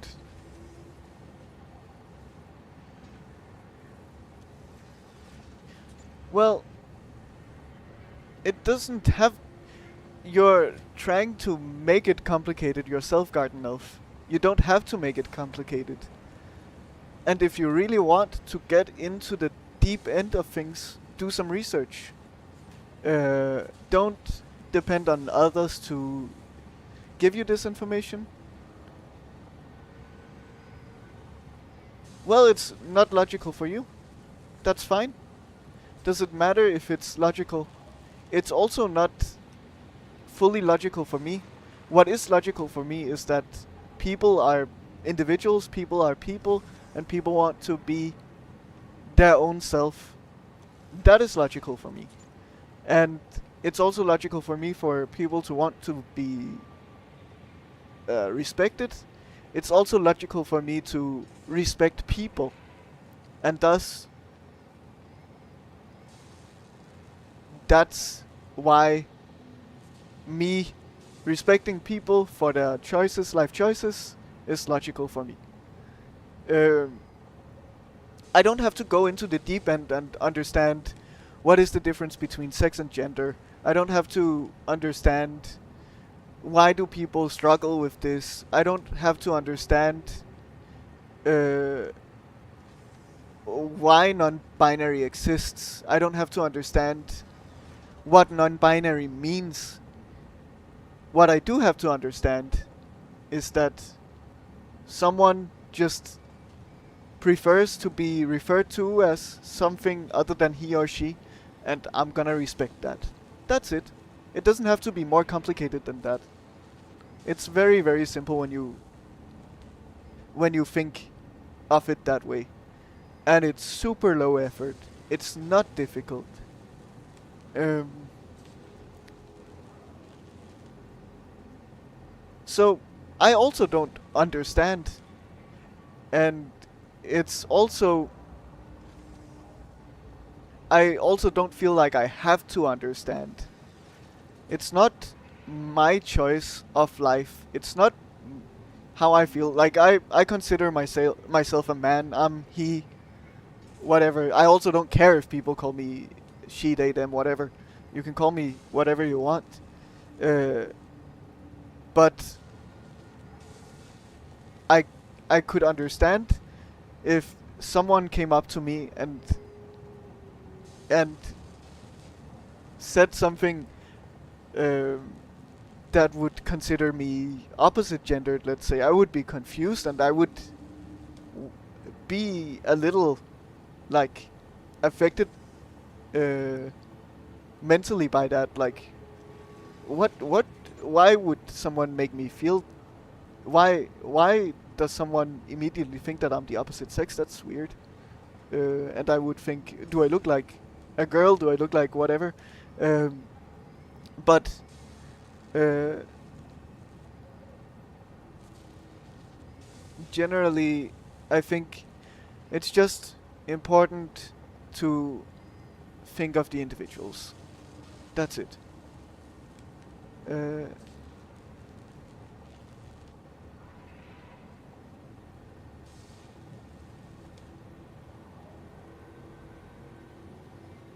well, Garden Elf, sure, it's comparing two completely different things, but I don't think it's possible to compare things in this case. Um, Especially if you have this mindset, that's that's fine. But it's it's not something that you have to understand to be able to respect. It's not something that you have to feel good about to be able to respect a person. Um,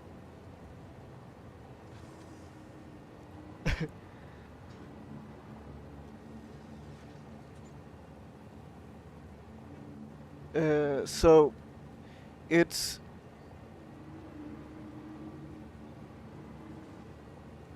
well, Garden Elf. I think to some people, I don't think it's that easy. A lot of people suffer from body dysphoria, which is not feeling good in the body that they were given. And I have this too, as well. Not to the extent of where I would consider myself not male or anything like that, but sometimes I'm also not happy in the body that I was given. But I don't have a choice. Um, I have the same thought process I don't understand, but I try to treat everyone with the same level of respect. At the end of the day, we're all people. Yeah. It the it's just not to repeat myself, but it is very easy to do to respect people. You even as I mentioned earlier, if a friend came up to you and uh,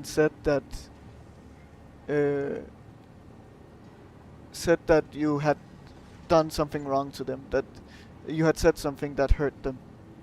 Uh, it's a similar thing here. The difference is that it's super low effort to call someone they them over having to do like a mental analysis of yourself and trying to figure out how to be better for your friend or whatever, and what might have made them feel hurt. Right? That that is it is super low effort. Uh,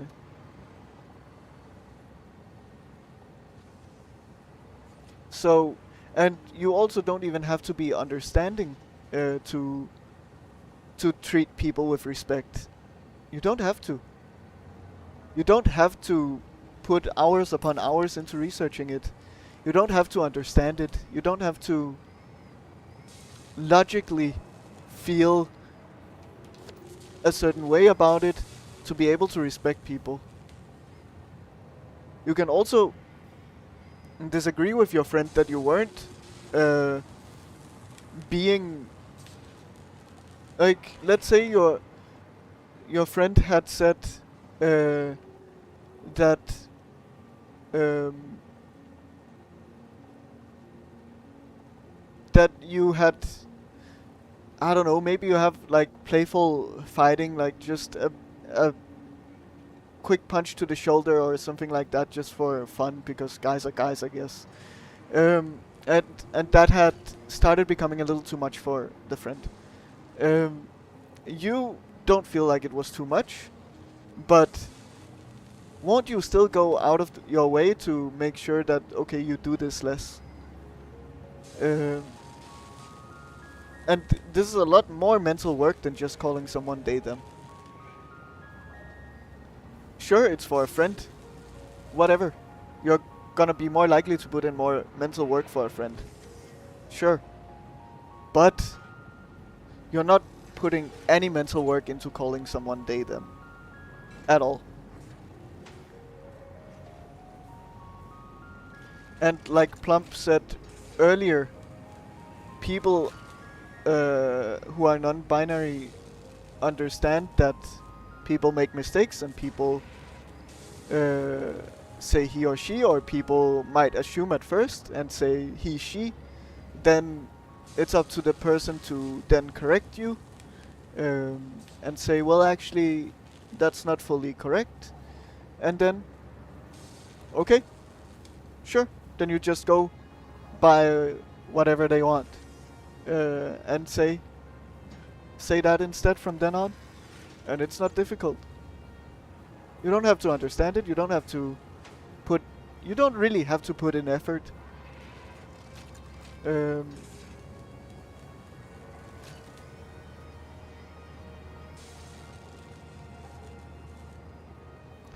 Yeah, if you don't know someone's gender, just call them them. I mean, it's not that hard. It's like one of the first things you need to know about talking to people on the internet. If you don't know their gender, just say them or their username or name. Yeah. Yes, it's a little more complicated in Slavic countries. I have also noticed that because you call everything he, at least in Bulgarian, I know that, um, and and gendered words are way more dug into the language than it would be in other countries. But yeah, I mean, a general rule of thumb is um, it's easy to call people they them. I understand that it's a habit to say he or she at this point, and that can be a little challenging to come out of. And I also make that. I also do that sometimes. I wouldn't necessarily say I make that mistake. I don't think it's a mistake. I think it's okay to say he or she, no matter what, and just have someone correct you if it's wrong. That's it. But I mean, I try myself to be as respectful as possible and try to, if I'm not aware of someone's gender, to use they or them uh, when I can. Um, so yeah,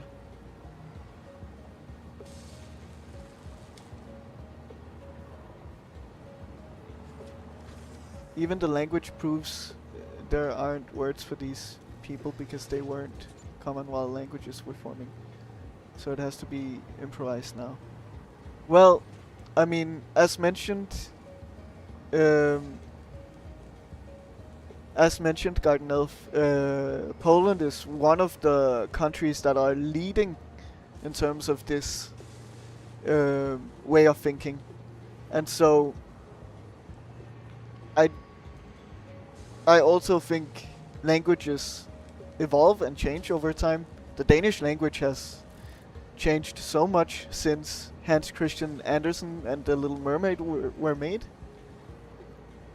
You don't see that on the streets. Maybe. I mean, maybe I'm also in a position where uh, I've been statistically. It's been a statistical outlier for me, but as mentioned, most of the Polish people that I know are actually not fitting into the binary. Um, so,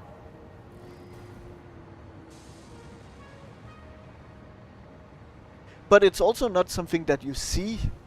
Like, you don't look at someone and say, "Oh, that's a non-binary person." That's something that you find out by interacting with people, right?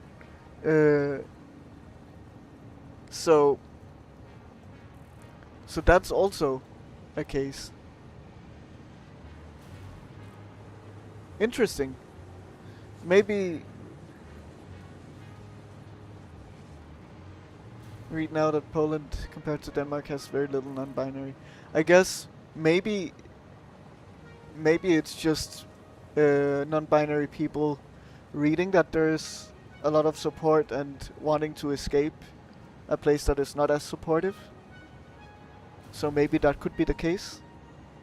So maybe it's just a big outlier because of that. People want to be in a more supportive environment. Uh, I could see that. So yeah, maybe it wasn't right of me to say that Poland is leading in that case then.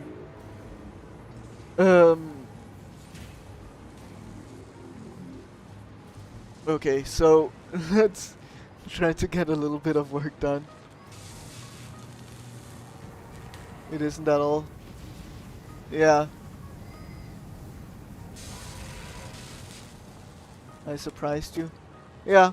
I'm surprised myself, to be honest. But yeah, I mean, it would make sense in that case.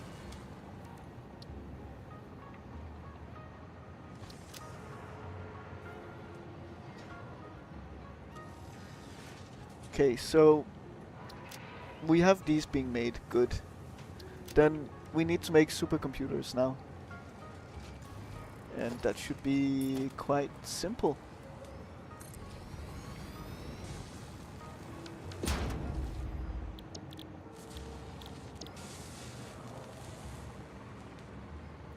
Okay, good. So we need computers, AI limiters, high-speed connectors, and plastic. Also read, Poland doesn't have legal recognition of non-binary, but Denmark has something of that kind. Interesting. I didn't think Denmark even had it, to be honest. I didn't know.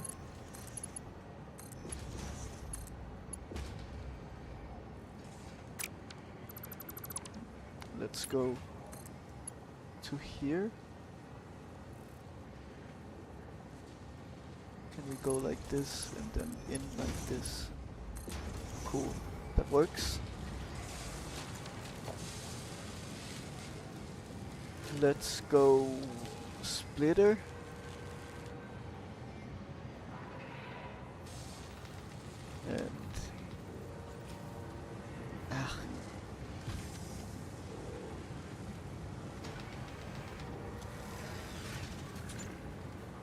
it's the conveyors that we cannot line up with. It's super annoying. Or the lifts. Okay, good. We go like this.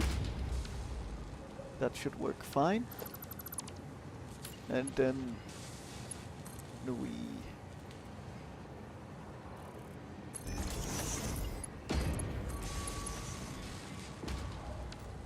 okay, good.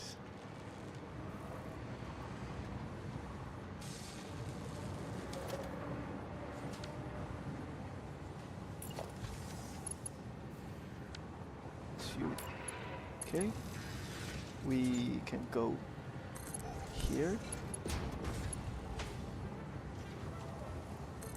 Oh. Okay, this is fine enough. Then we should have supercomputers being made in no time. So, oh, they're so expensive.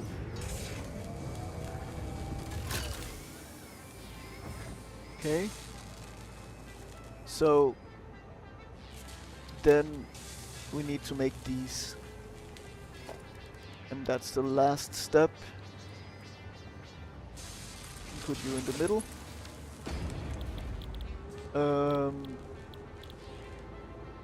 Assembly director system. Okay. So you need 1.5 per minute.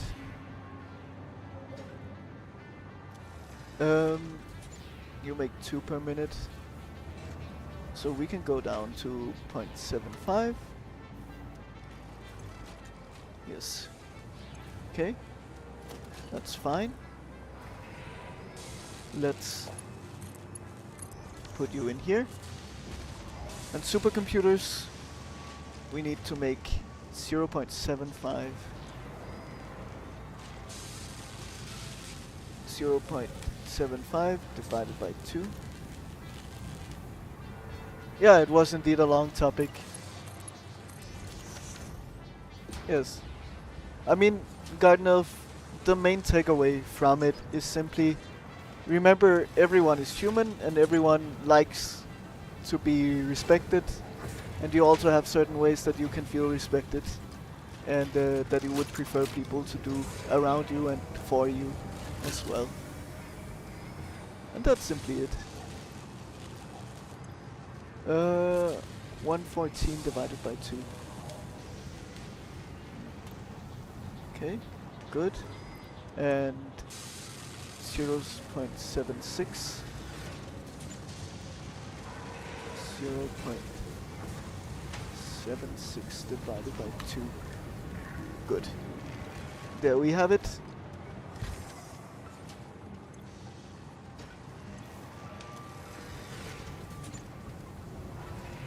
So then we're not using that many computers, I think. Which is nice.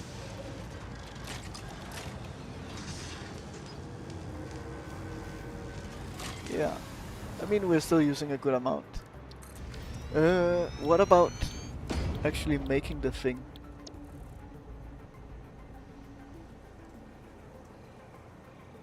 Oh, okay. Actually not that bad. So, we need 1 assembly director system to make 8. Okay. That's very much not bad. Good afternoon, Rob. Good time to come in, because we have been busy talking about other stuff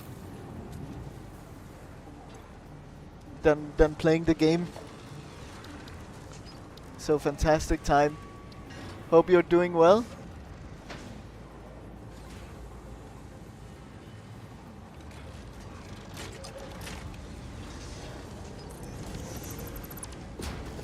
Let's split here.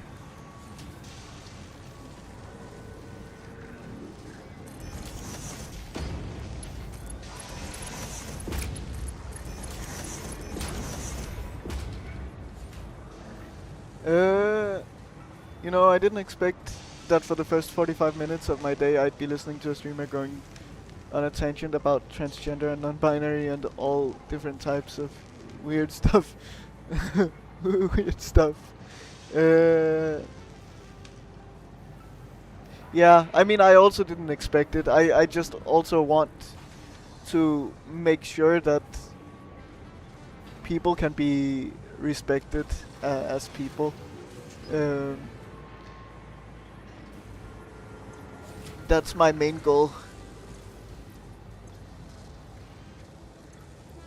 And for their choices.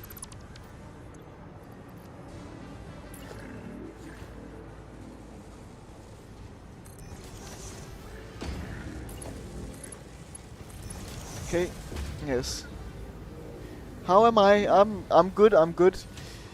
I I feel like I might have to end fairly soon because I'm getting very hungry and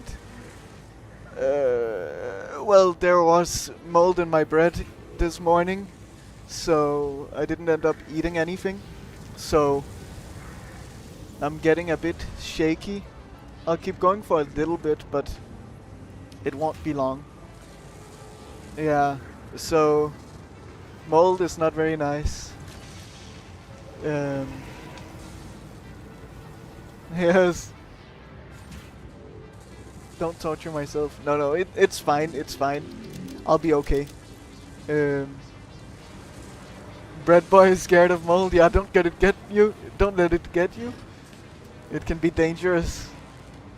Okay, good. So we have this set up. So we spent a little over 2 hours to set all of this up, simply to make assembly director systems, which we will be using for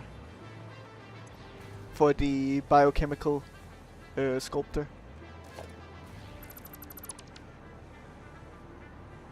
Yeah, I do. But otherwise, I'm good. I'm feeling well. Bread boy already works the night shift. He doesn't need to be scared by more stuff that can kill him. That's true. That's true. What do you work with, by the way, Bread boy? I don't think I know. Maybe you've told me before. We should do some hard drive stuff also. We have 10 of them. And none in these. Creature of the night for sure. Oh yes. So, I think we have most people in here now, which puts me in a good position to say some slightly bad news. I thankfully don't think it's gonna affect most of you except for Garden Elf, which is lucky. But essentially I won't be able to stream tomorrow and Thursday. Maybe Tristan also, it would affect you. Tomorrow and Thursday will be off days for me in terms of streaming, sadly. Yeah, it's just I have to go to workshops for my unemployment benefits those 2 days. It's really annoying. It's getting so much in the way of my schedule. So sadly, yeah, I am unemployed at the moment, so that means that I receive unemployment benefits from the government, which means that the government might have to force me into doing certain things sometimes. And so that is what's happening. The government has forced me to do some workshops on how to write a good CV and how to find jobs online and all of that fun stuff. And that's also why I'm not streaming on Fridays these days, because I have a meeting with the job center as well. What I am thinking is that I will probably try to stream on the weekend, this coming weekend, because I do really want to stream more. It's uncomfortable for me for sure, but it's important. Yeah, I mean, it's important in the sense that if I don't do it, I don't get money. If I don't do it, I'll be in a very bad spot financially. But it's not really important for me to find a job. But yeah. Yeah, exactly. I'm simply doing it for the money. I don't have a choice. So I'll also post it in the Discord, of course. But yeah, it's not ideal, especially after I've seen like good growth on my channel to then have to cut my streaming time down by a lot. So again, I think I'll try to stream on the weekend.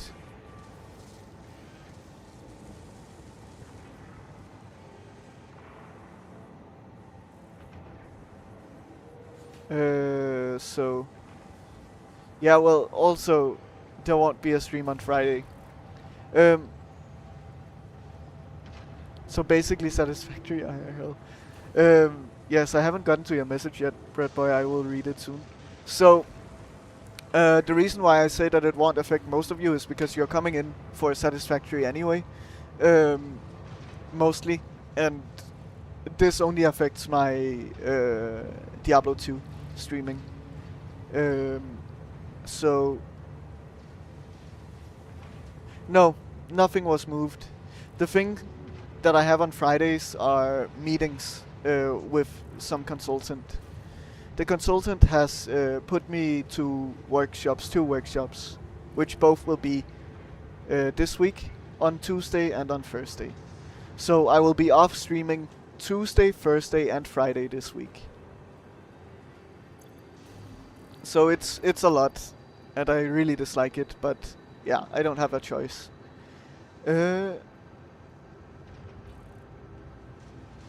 Yeah, I mean, even then, thankfully, they're only a couple of hours, so I will be fine. I work in logistics. I'm an automation technician for a large beauty retailer on the warehouse side of things.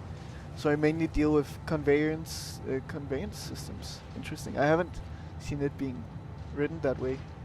And automated pick, sort, pull systems.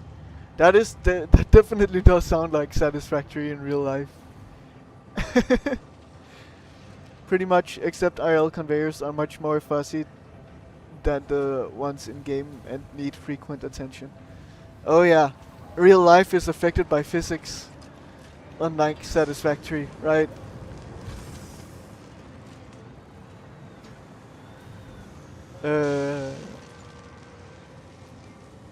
They offer snacks. Careful, Tristan, don't spam too much in the chat. We also want to be able to communicate between each other.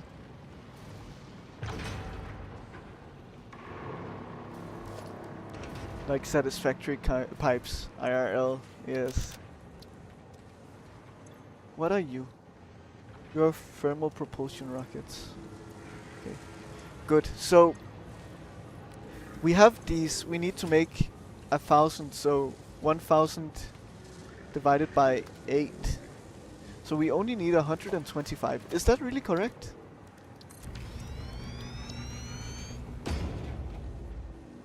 It seems so. Okay, nice. 125 is not a lot. So we can definitely also think about maybe sinking some of them.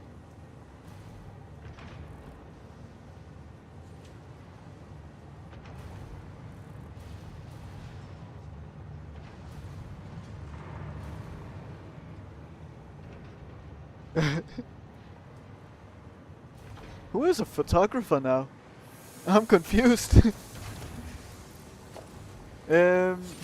So good. We got this done. And Lizard Doggo, nice. What will be the name?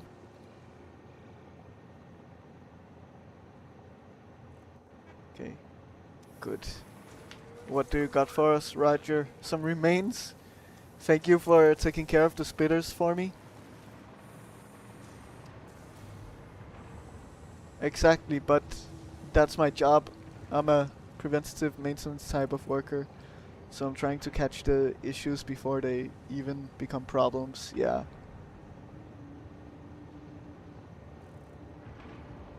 Oh, I wrote photographer. I meant a counter. Okay. Liza, someone said. Yes. Liza will be our next lizard doggo's name. Okay. Good. So, the next part of what we'll be doing will be sinking and nuclear.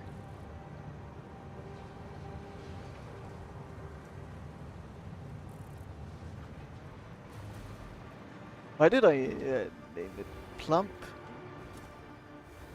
Oh yes, I named one Plump, yes. Well, because we had Plump in chat, and I think it's a cute name for like a lizard doggo. I like it.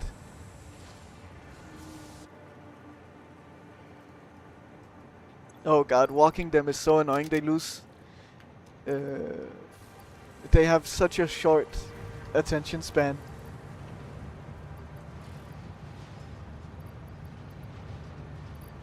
Okay, anything like we can add to here.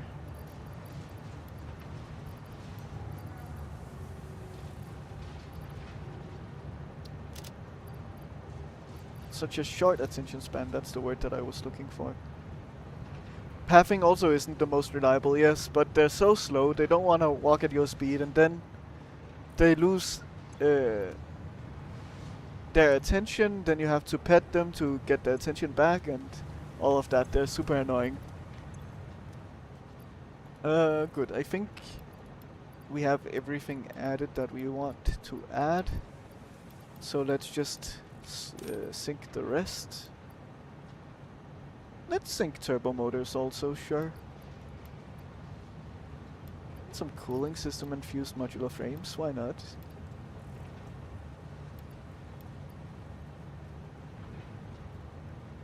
AI limiters will go in the sky, in the cloud.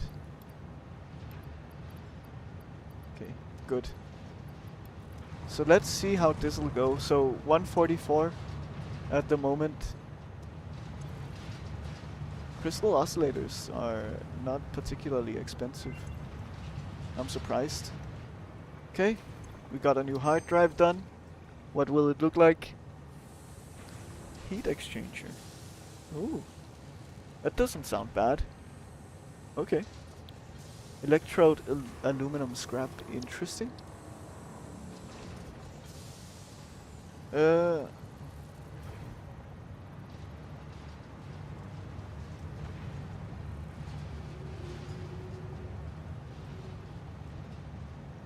No, but it's a nickname I've had since I was like 12, so it's what everyone calls me in DICE.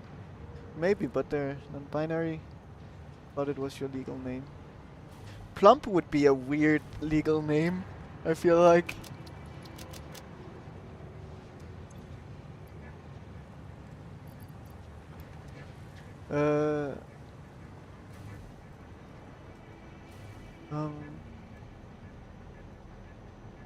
So the lizard doggo got stuck in a barrel nut tree. I don't know how to get it out. Next doggo name, yes. You can chainsaw the barrel nut tree.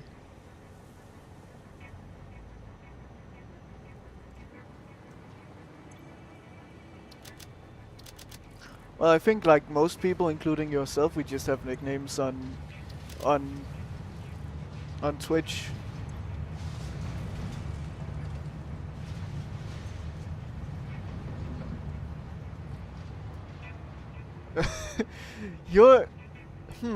Does your mom have Danish roots, perhaps, Tristan?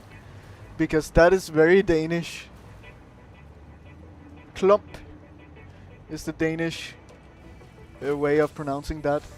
But it's a very, very Danish thing.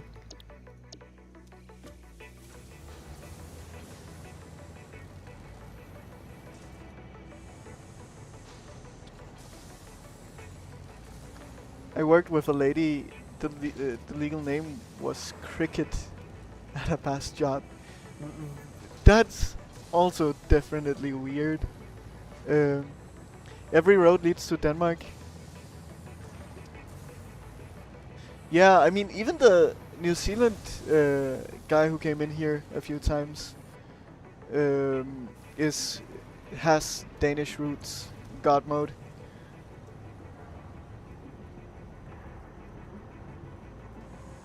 Chainsaw is a non-melee tool. Nice. Yes, her side of the family is part German and some other things I can't remember. And then my dad's side, which is Irish. My legal, Irish and French. So my ancestors fought on both sides of the wars. Nice. There's a reason why I've made sure to keep it. I don't introduce myself with my legal name unless it's like a government person or something like that. Interesting. I mean, lots of the non-native Americans are actually from Europe. Yeah, it's true. I think there are more than 1 million Danish people living in the US also. And there are even more with Danish roots, of course. So, it wouldn't really be surprising. But, yeah.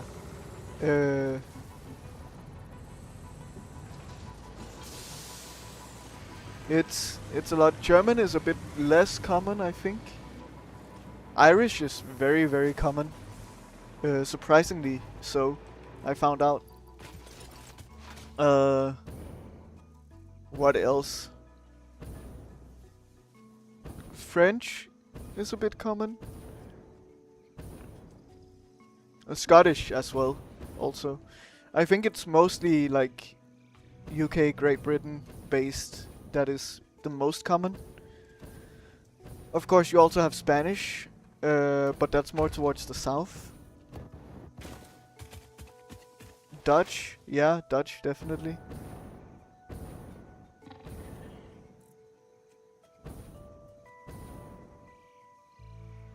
Italian, yes. Especially in New York. I've wanted to change my legal name ever since I was like 10, and I've considered actually changing it to Plump, but it feels very nicknamey, so I don't think I will.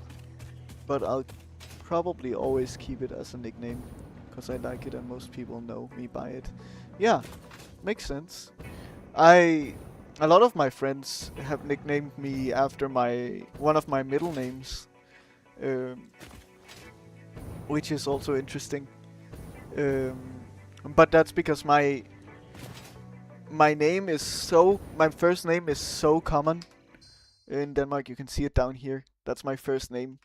Like, it was by far the most popular name when I was born. So you have thousands upon thousands of other Danes having the same name. And my last name is also so common that that you also can't really nickname me after that. It's a combination of the most common first name and last name that I have. It's pretty insane.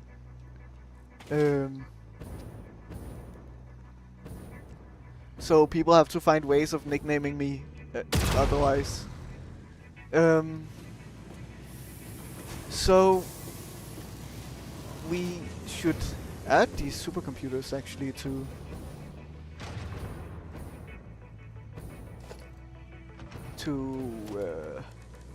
the cloud. Oh, that's not correct.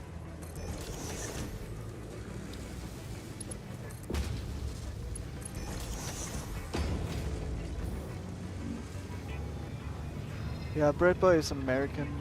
Okay. I have family with the Holland last name. Always curious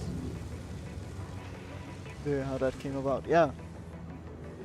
My closest ancestors that are not from America are my dad's side, which is from my grandpa's side, which goes back a far way until it's someone, I guess, in World War II, escaping France and coming to the US. Yeah, I could see that. Makes sense, escaping France also during World War II.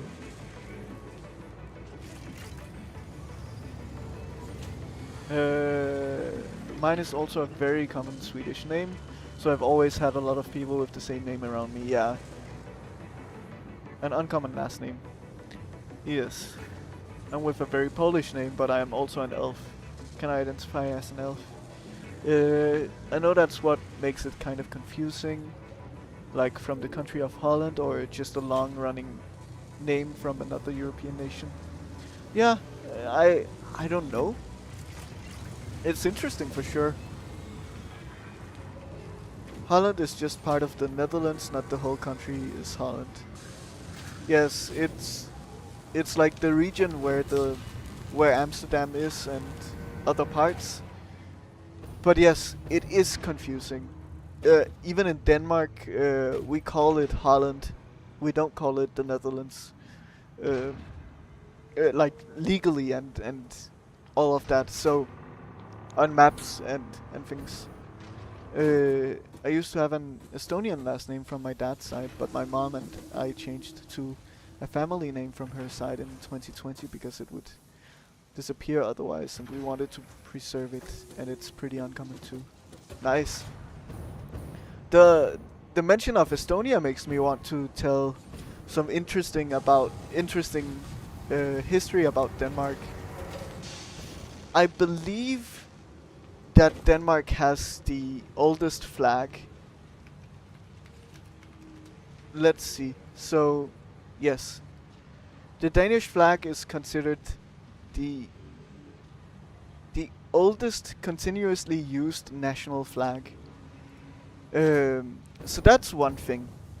And another thing why Estonia made me think of that is that actually Estonia is where our flag originated from, like appeared. That's where our national flag appeared. Um, Also, and not only that, the capital of Estonia is named after Denmark as well. If you were to translate the name of the capital, so yeah, it's quite interesting. Um, just a little bit of real life lore. Uh, the Dutch actually had colonies in the U.S. The only reason they didn't become so popular as the English ones, is because people liked their life in the Danish mainland Europe.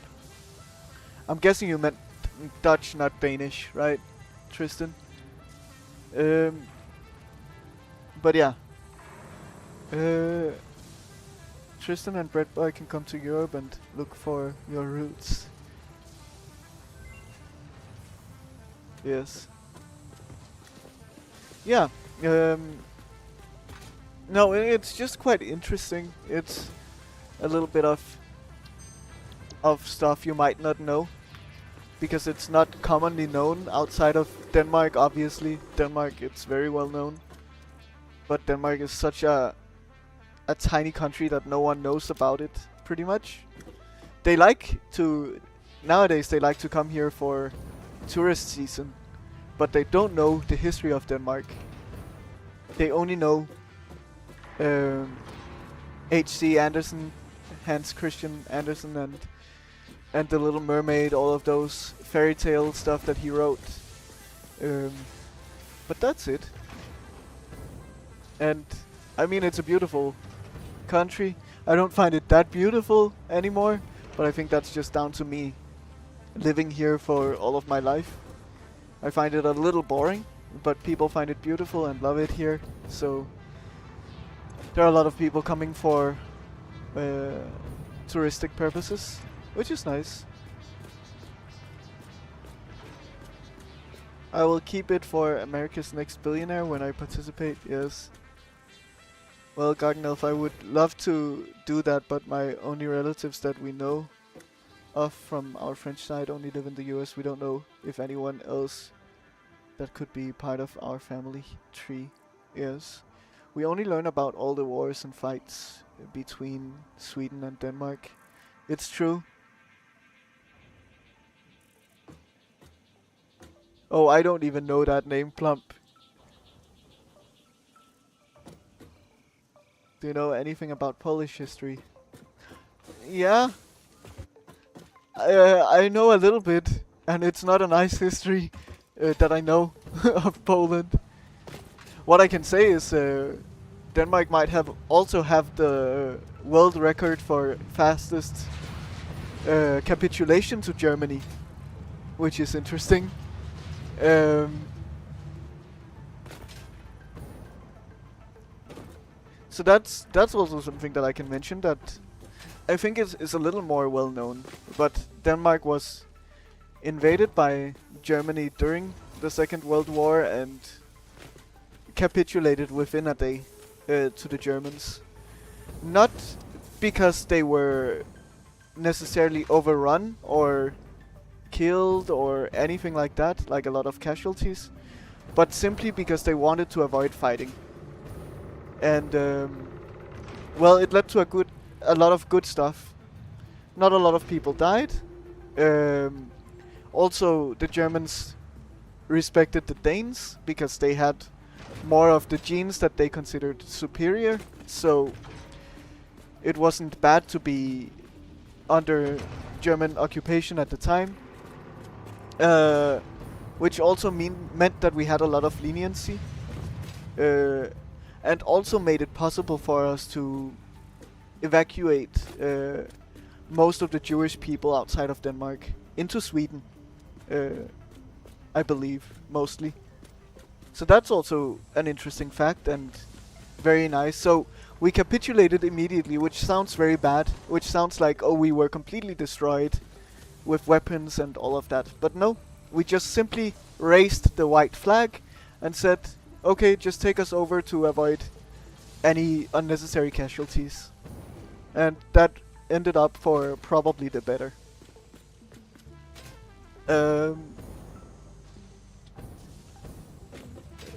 Canada 2.0 during wartime. I don't remember much, but he was apparently a Danish tyrant dude who came to Sweden and caused a bunch of bloodbath or something. Nice. Wasn't Sweden part of Denmark till 19? It was a bit on and off,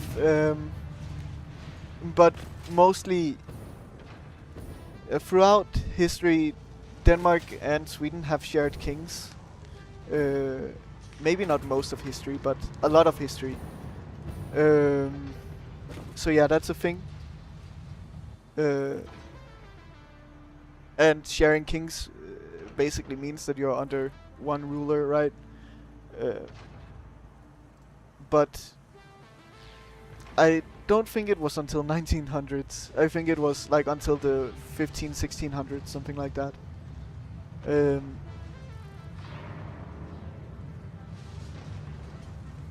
I thought Sweden didn't exist until the 20th century.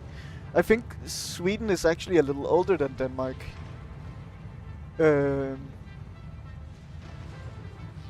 So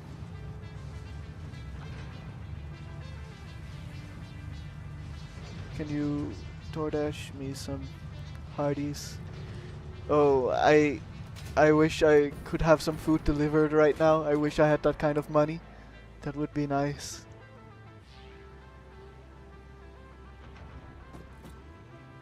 I mean, kind of, I just said that kind of a joke because I'm hungry, but I do not be surprised if he actually did it. Ethereal Cemetery actually does DoorDash in his free time. Oh, nice. Ethereal Cemetery. You don't know that guy, Tristan. Even I know. Oh, wow, that's embarrassing. I haven't even spoken to the dude, but I know who it is. Sweden wasn't a country itself. Yeah, it was more of a tribe, right? I mean, but so was Denmark back when it was founded. Like more of a Viking tribe / kingdom. But Denmark is our little sibling that we bully sometimes. True. We did bully each other back and forth throughout history, I would say. But you definitely bullied us last, let's say. You got the last laugh. But we have ruled over you, which I believe Sweden hasn't ruled over Denmark in history. So that's one thing we have against you. If that's even the case.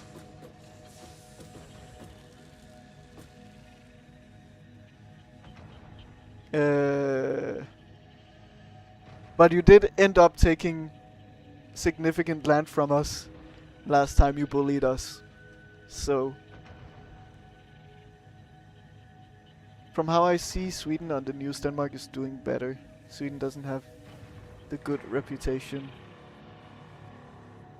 Yeah, I mean, I think it depends on where you look, but yeah, I mean, Sweden is struggling at the moment. Hopefully it'll get better though. I mean, I think generally most countries in the world are struggling at the moment, so but of course I always wish the best on everyone. So I do hope that Sweden soon, if not already, starts getting better at least. And the same I wish for every country.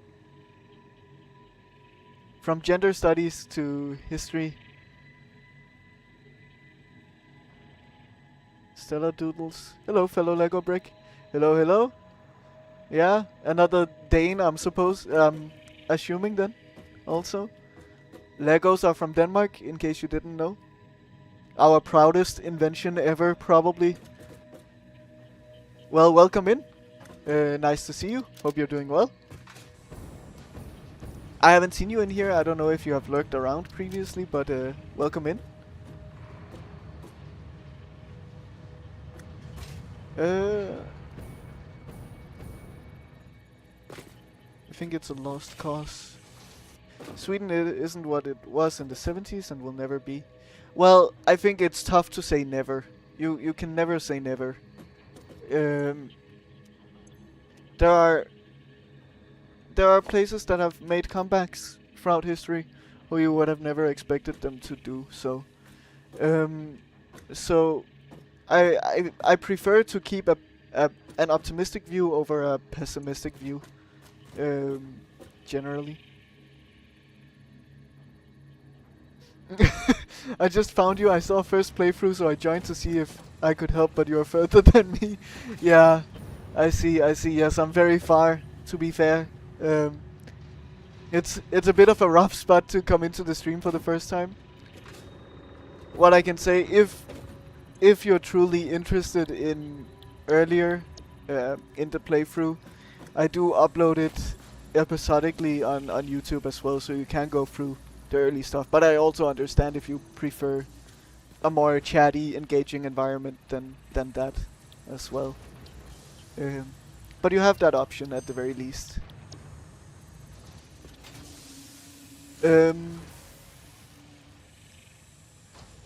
But we've been doing almost everything but playing the game today, Stella.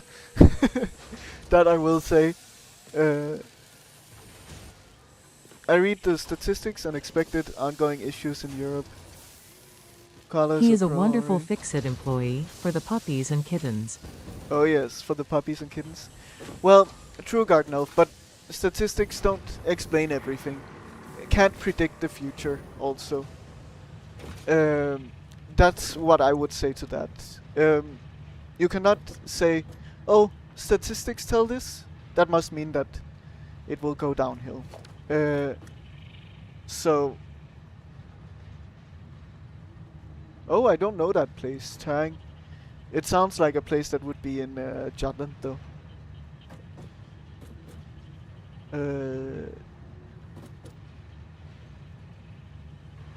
So...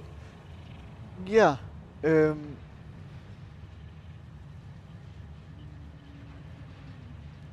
looking for people to play with mainly and for new friends? Yeah, I mean, we have a fantastic community of people here. Midtjylland, yes, nice. I worked with FC Midtjylland in my previous work.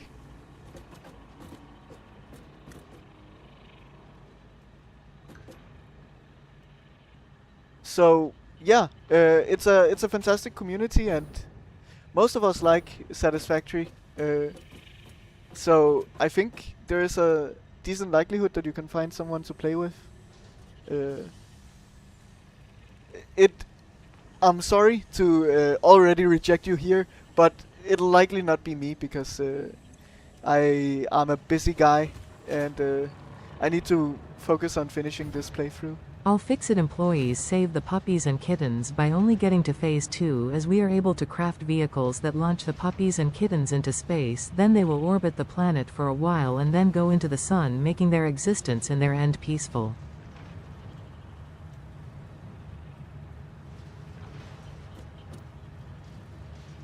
Nice, thank you for that, Stella. I appreciate it.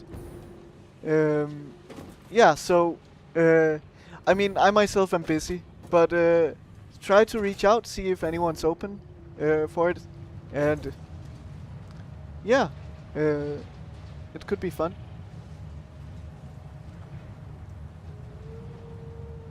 Yeah, exactly. Maybe Skyrim could.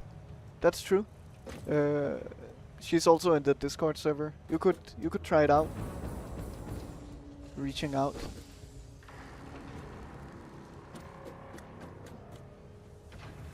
But yeah, otherwise, just write in general and ask. There is it doesn't hurt.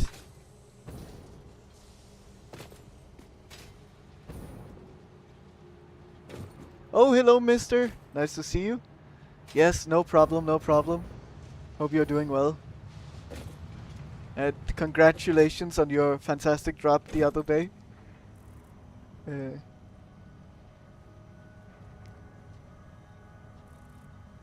yeah, so...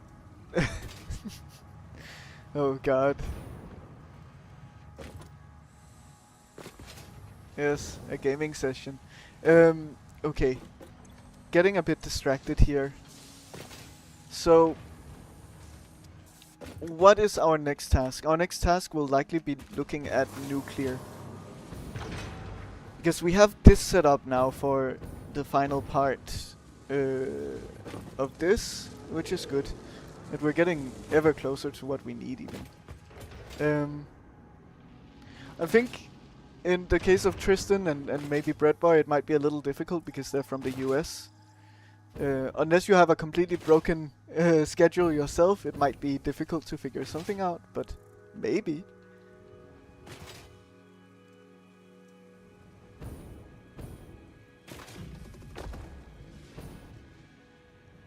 Okay, let's see.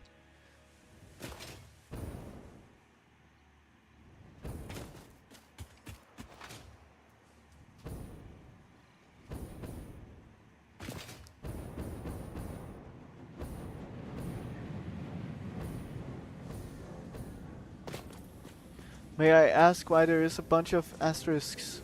Well, because it's being censored. I think, right?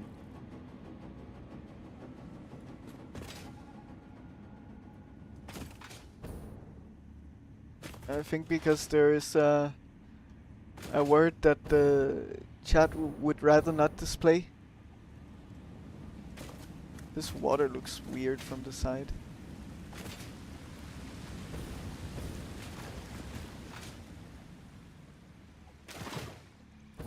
Okay, so... Oh, I forgot about the power poles, but we can easily grab from here.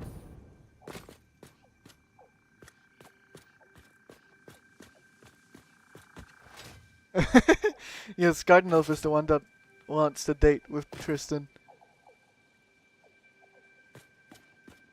Oh, that took a while, Plump. A lot of work. Okay, so let's see.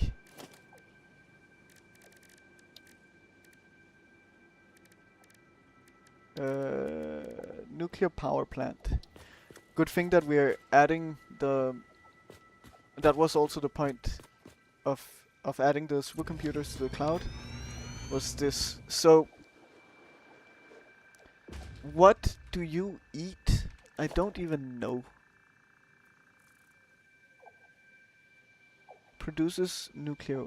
Consumes nuclear fuel rods. and water to produce electricity for the power grid. Okay, nuclear fuel rods. We don't really have water nearby.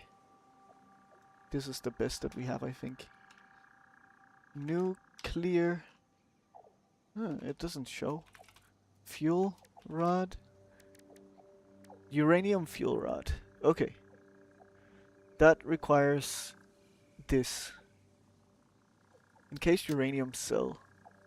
So it all needs concrete, which is not ideal. Mm,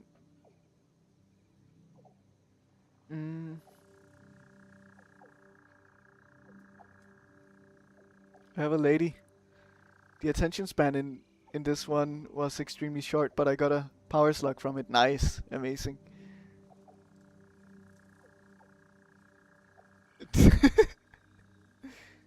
Don't forget to breathe. Good. So we need to make these things. You are made in the blender with concrete and sulfuric acid. Sulfuric acid is made how? From sulfur.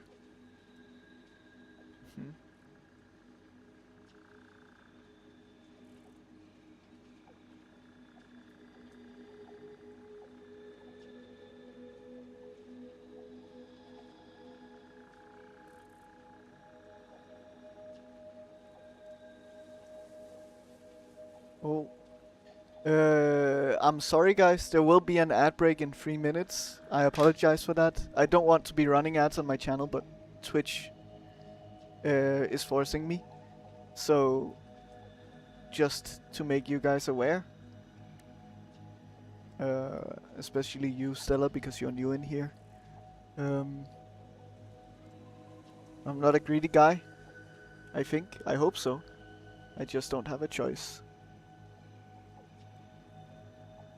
Okay, so...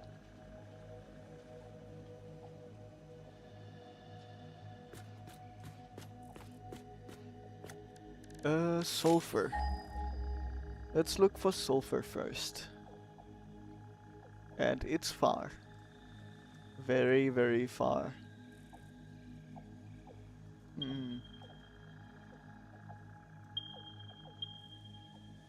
Up here. So... that will be our sulfur. Sulfur.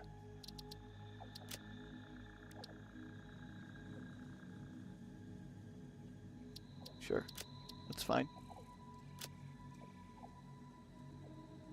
Okay, let's put you on infinite. That's okay.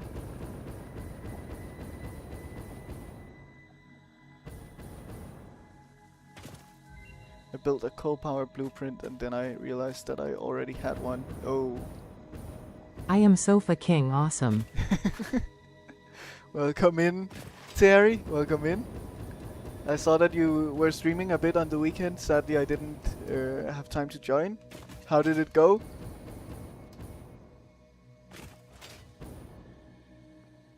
Also another American, by the way, for people who don't know. We have a lot of Americans in here. Coming in regularly.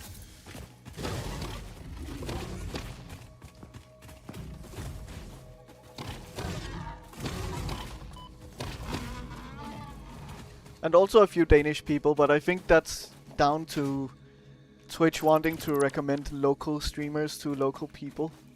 That's the idea. I've noticed that in my analytics. It likes to do that. It was fine, did some Squirtles, yes. I missed the stream, but next time I will be there with Koala. Yes. People wanted to see my dogs more than me. It's now our morning routine. I see. People love dogs, yes, indeed, they do. You can also go on 4 legs and bark if you want. Yes. Your dogs are pretty awesome, indeed, indeed. Well, we have even more people in here, and I guess especially since Mister came in earlier, I do have a little bit of bad news. I will also post this in my Discord, and I'll try to explain it again. I'm currently unemployed in my life, and I am living off of unemployment benefits, but to be um, eligible for benefits, I am forced to do certain things sometimes by the government, and that includes both on. Oh, this is a bad time to say this because there are ads right now. I should wait. Actually, so I'll start over when the ads are over.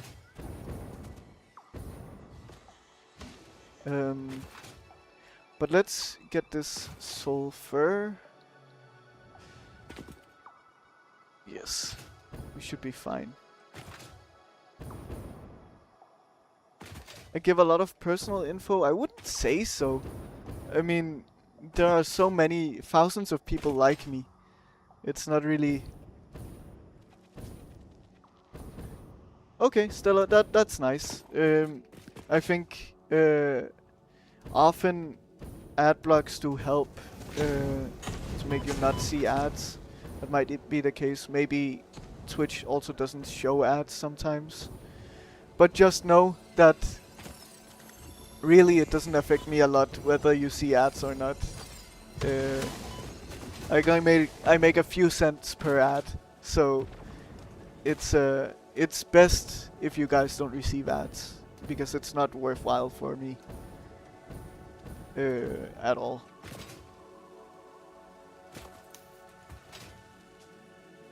But yeah, it's not that much. Sure, it's personal information, but it is also regular information that anyone would know. I'm sure Stella. But you could always subscribe and follow. Oh God, yes. This is Garden Elf / Ada, not me saying anything. But I'm sure Stella is aware of the system and how it works, for example. But yeah, now that the ads are back, let me try again. There are a few bad news, and since Mister, especially you're in here, it will affect you the most probably. I will not be capable of streaming on Tuesday and Thursday this week, and those are my 2 Diablo 2 days of the week.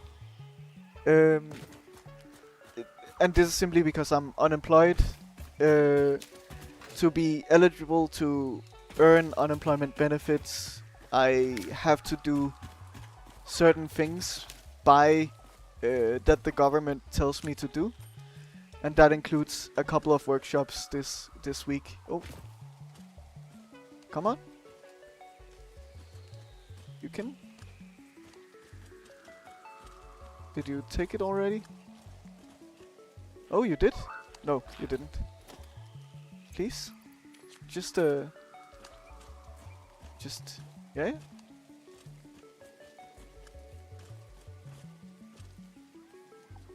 Yes, yes.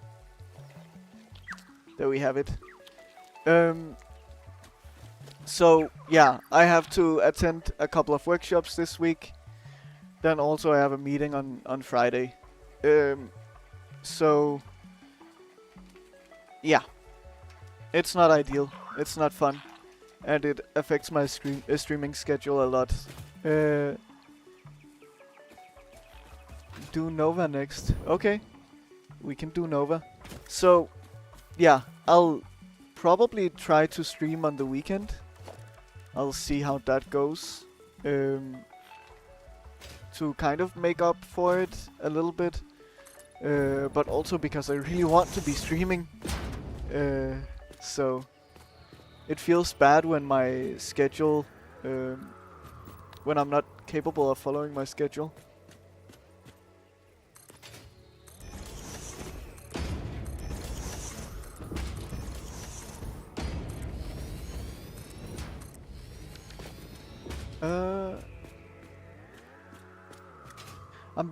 I'm not particularly busy, but I do try to keep myself busy. So yeah. Stella, you're in the system as well. What, if you don't mind me asking, what are you planning to do with your life? What is your ideal work?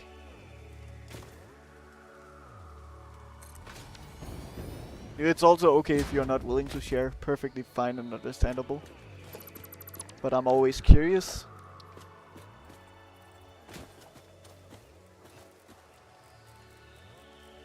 Okay, we will point you this way.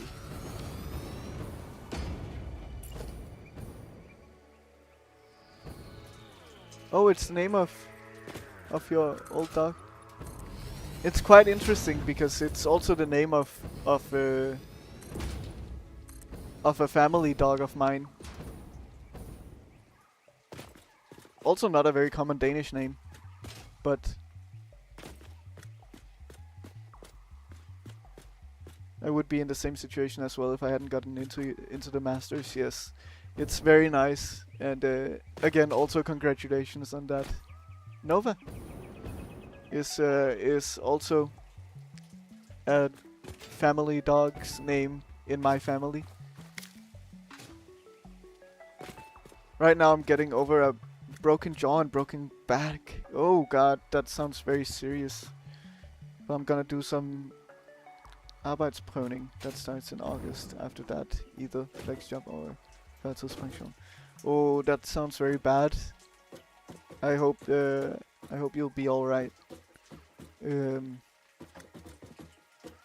That's a tough thing to have to go through.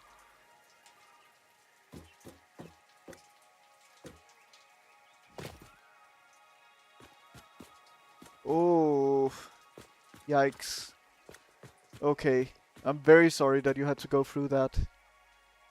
That is very, very bad.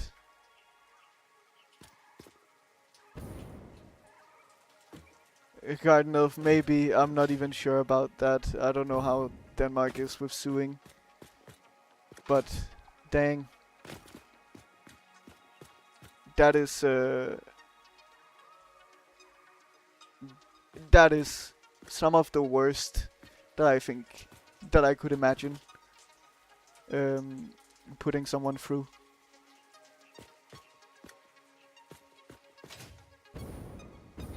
Yeah. Of course. Yeah. Yeah, exactly. At least you're saying X, which is a good sign in itself. But having gone through that itself is not only traumatizing now, it also left you with permanent, it sounds like permanent physical issues as well, and all of that stuff. It's, yeah, it's some of the worst. Well, I wish you the absolute best recovery, definitely, because you deserve that. And also that you'll be able to live your dream life still. Or if not, find a new way to live that would still be living a dream. But I can imagine it put a big hamper in everything.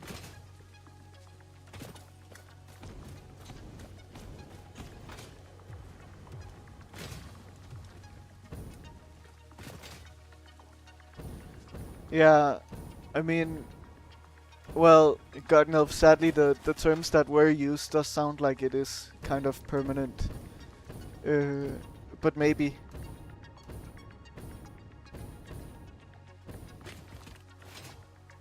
Game question, where are all the other people? Well, they're on Earth. Or They crashed. I don't know if I can find an example of what happened to all the other people. Let's try to find an example. So they're either on Earth, actively dying, because what I'm doing is saving Earth, or they crashed. Let's see. Yes, or this happened to them.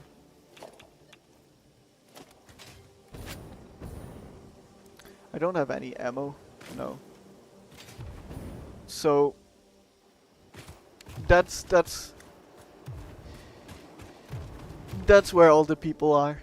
I'm alone on this alien planet trying to save humanity by doing work for a company. Oh.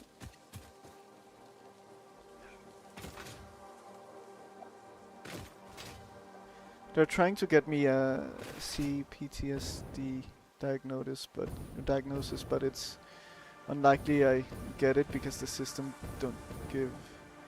Yeah, I see.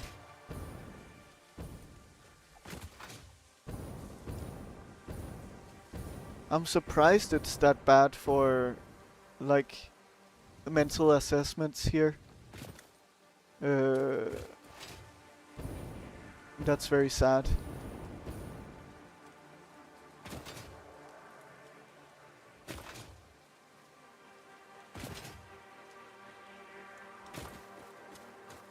We are active. 15 people in here. Yeah? I've only seen it at 11 maximum. Here's another crash site.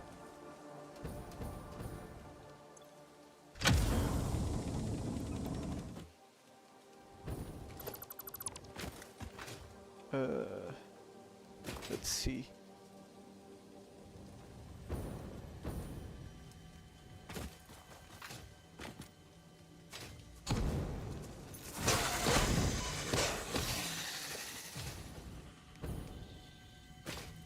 There is a Mercer sphere. We might as well take it because it's right here.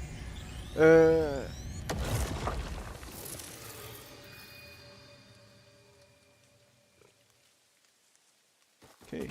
So in Satisfactory there is actually a very dark theory which has a lot of evidence behind it. The theory goes that the Pioneer that we play is a copy. Oh, it went away.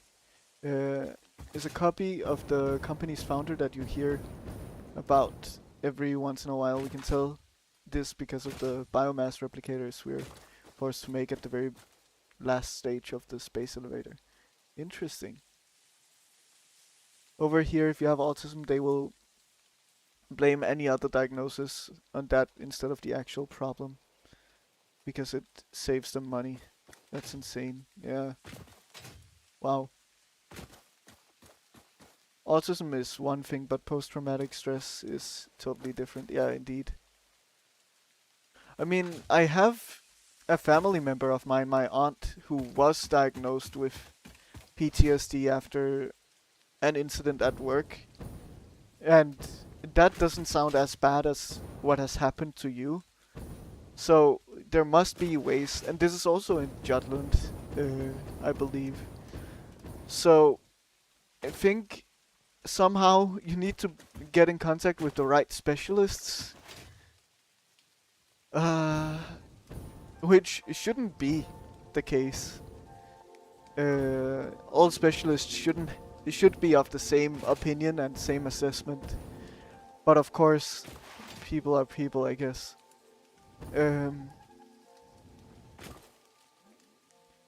They say it's just my autism causing me stress and my brain reacting on the break in structure after we broke up. Yeah. I'm not going to lie, Garden, for some reason my brain instantly thought postpartum depression just because that is so common and here in the US. Yes, it is also a serious thing, the postpartum, but it's a different one. I guess system works on the municipality. Try suing him if you have proof. Going to go off for a bit so I can go make myself some food. Yeah, Tristan, no problem, no problem. See you around. Hope you enjoy. Have some good food. And I'll likely be off by the time that you're back, sadly. The problem is PTSD is a diagnosis. Many don't want to give it. They checked me for normal PTSD, which is very different, and said I didn't have it. I see. Yeah, I don't know about the CPTSD, to be fair. Okay. We should run some power lines.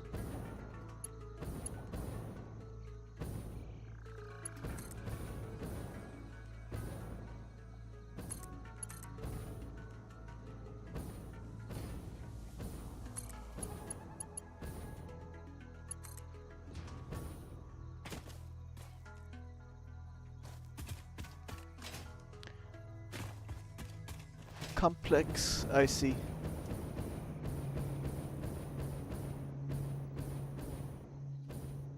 It must have been a serious trust exercise you went through, Stella.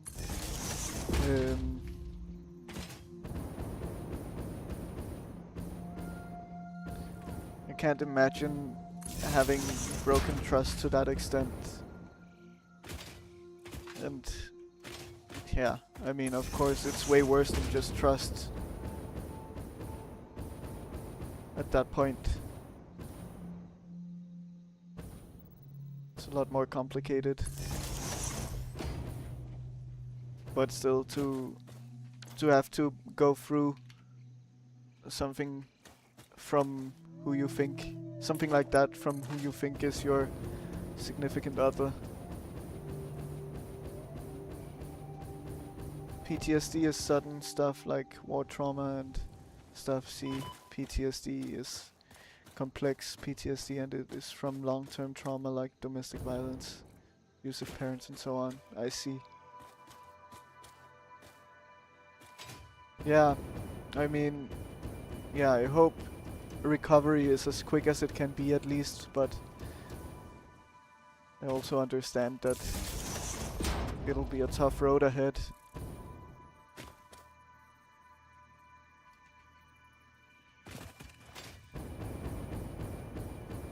And also I hope that we're not digging too much, Stella. In case it becomes too much, just say so, and we will of course respect it.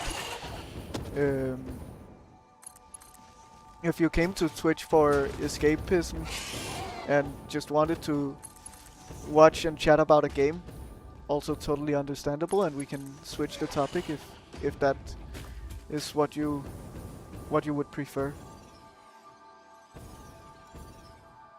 Make sure that you prioritize yourself in this case and what you want.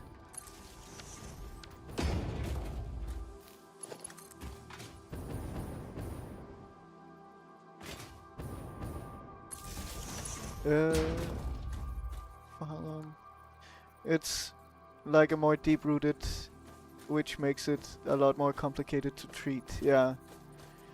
2 years, and after that my mom started drinking and became violent. Oh god. Yeah. Very much not good.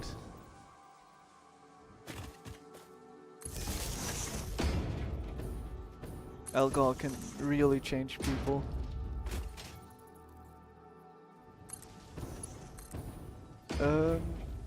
It's nice to be able to talk about it. I don't have any friends, so I don't get to talk about it normally. Yeah. Well, that's great. If it helps you out, if it makes you feel good, that's what we want to achieve.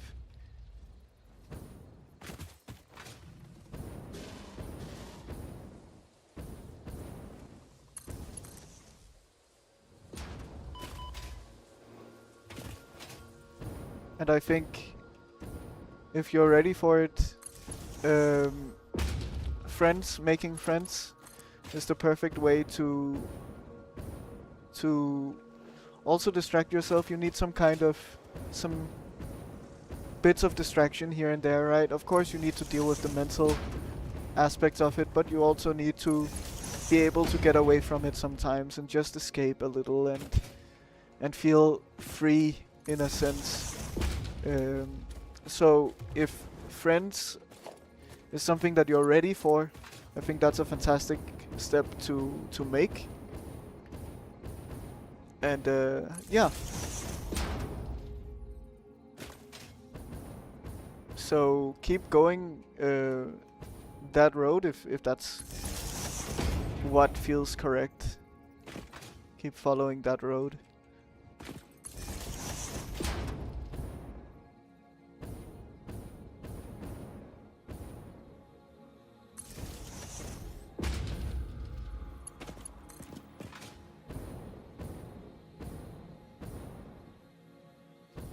Well, I mean, thank you, Garden Elf. I mean, it's just, I think it's common human decency to do that. It's worrying when people are going through a rough time, you know. And I want to do the best that I can to be helpful, of course, within what I'm capable of as a person. I'm not a professional. I'm just a nerdy game programmer. Like, I can't do I can't do a ton of mental work for you, but at least I can try to be supportive of a tough time that you're going through at the very least.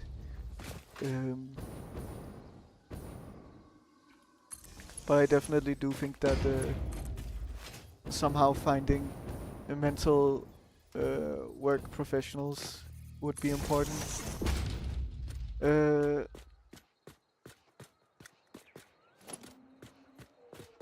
Yeah, exactly. I think if you haven't already, definitely find professional help. I also know Denmark totally sucks for that, and that you need a huge budget for any kind of professional mental help. So I hope that your finances will be able to support such a thing as well.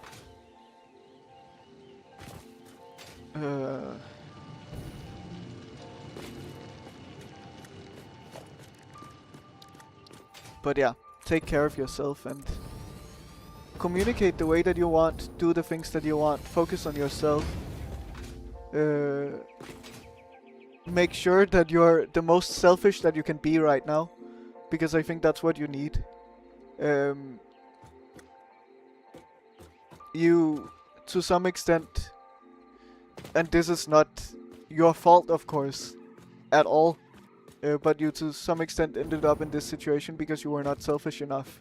So make sure to focus on yourself, be you, be yourself, focus on what you need right here, right now, and be completely selfish, and don't do stuff for others, focus on yourself. That's what I would say, at least. That's how I would start handling the mental aspect of things. And of course try finding professional help. And I don't know if you really care about my advice or if you're asking for anything, but yeah. In case you're already doing this stuff, great.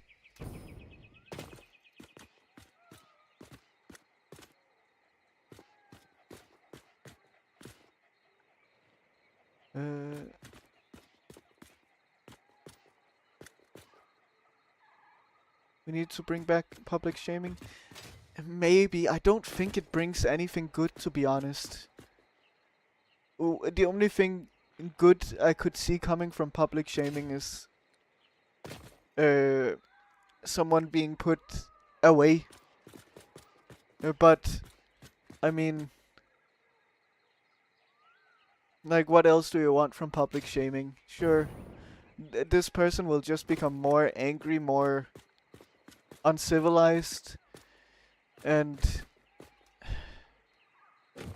at the same time it's gonna bring more attention to a person that Stella probably also doesn't appreciate, right? I think it depends on who you are as a person, of course, but Uh,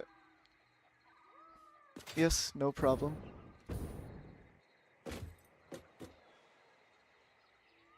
Yeah, they will cause more issues. Uh, definitely. I think it's a difficult topic.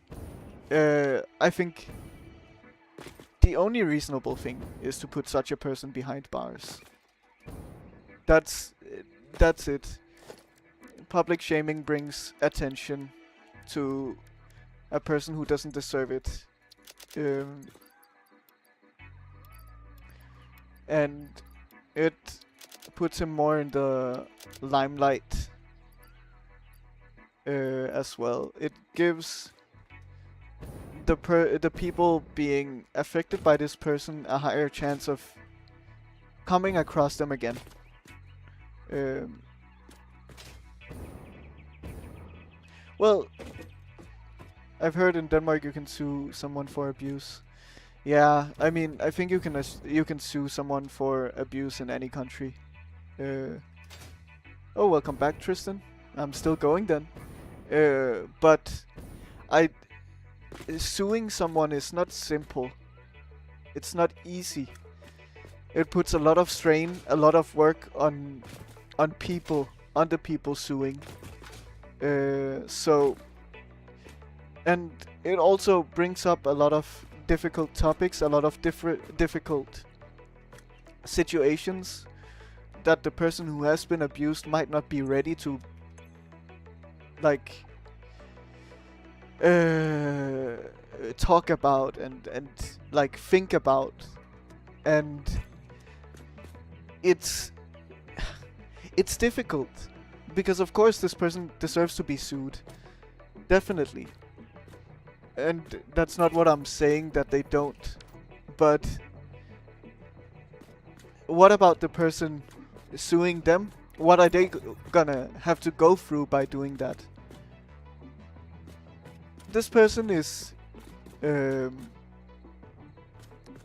has caused all of the issues. They deserve to be in the hot seat. But but yeah, people might not always be ready to take that step, right? As a criminal justice major, I will say the evidence backs up what you're saying. It will just create either fake remorse or backlash. Yeah, and then also it'll be super expensive and it'll be extremely time consuming. And it'll just bring up so many uncomfortable thoughts that you might not want to think about ever again. So...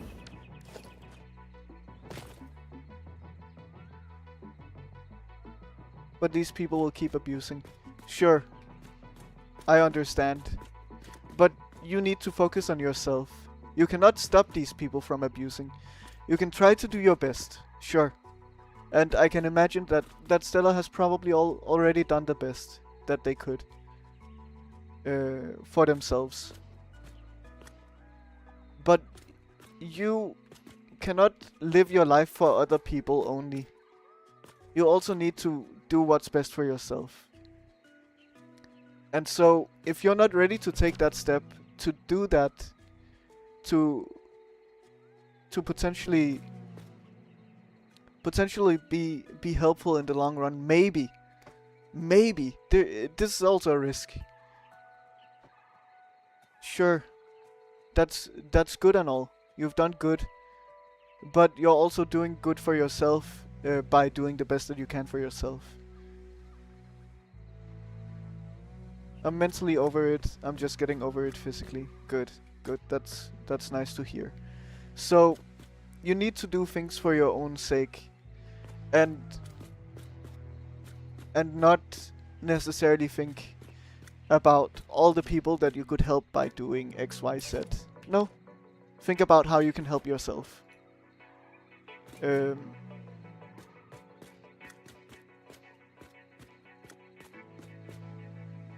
Thankfully here in America, since we have the right to bear arms, aka have guns in many states such as Florida, even brandishing a gun to another is a legal reason for you to kill them, so If you say that someone came up to you with a knife or they tried beating you in Florida, you could just legally pull out a gun, pop off 10 shots from your pistol and walk off completely free. Yeah, I mean, it's tough. We come from a very different place than the US.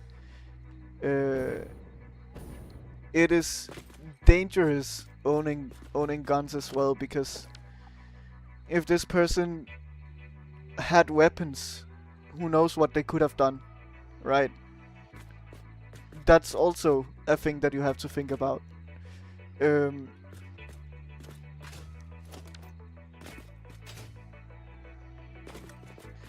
It's been a while, that's good. It's been a long road then, if it's been so long, also physically. 10 shots would show evidence of extraneous force, past self-defense. Sorry, I use text-to-speech. I'm too lazy to type on Android, so whatever I said 10, I meant a few shots. If guns become legal here, I'm moving. Yeah, I feel similarly, to be honest. I feel similarly.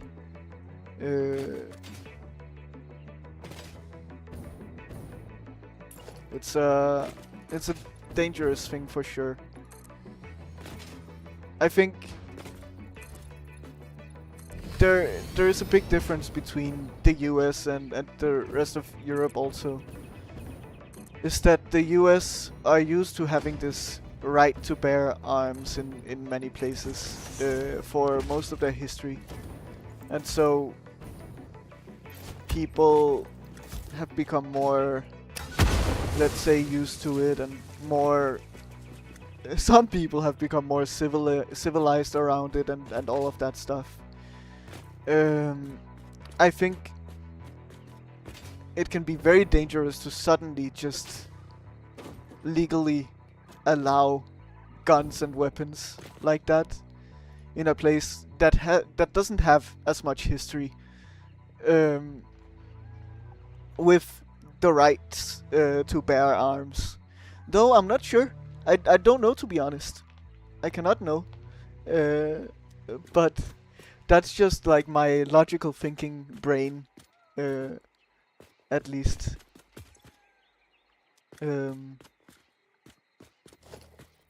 I think it's a complicated topic, and I think there's room for a lot of nuance. But I definitely wouldn't be happy if my country decided that, oh, guns are now legal. Good luck.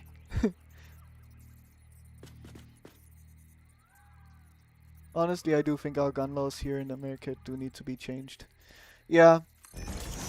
I mean, the situation is that the people will find ways to get guns even if they are illegal, right? Like, you've had at least one school shooting in Sweden. Recently in Denmark, a few years ago, like 3 years ago, I think we also had a shooting in a mall, and that also ended up hurting a lot of people, and a few people didn't walk out of there. So people will find ways to get guns for sure, but still, yeah. So it is a dangerous time. Let's just say that. And no problem for not wanting to talk about it. I get it, I get it.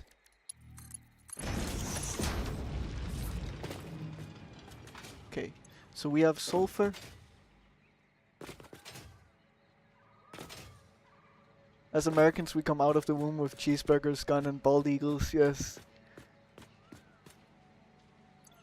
Let's see, so uranium fuel rods. We needed the uranium cell, which was in the blender with sulfuric acid. And those were made with water and sulfur. Okay, that's easy enough. There's some water down there. I don't know if it's gonna be deep enough. I hope so.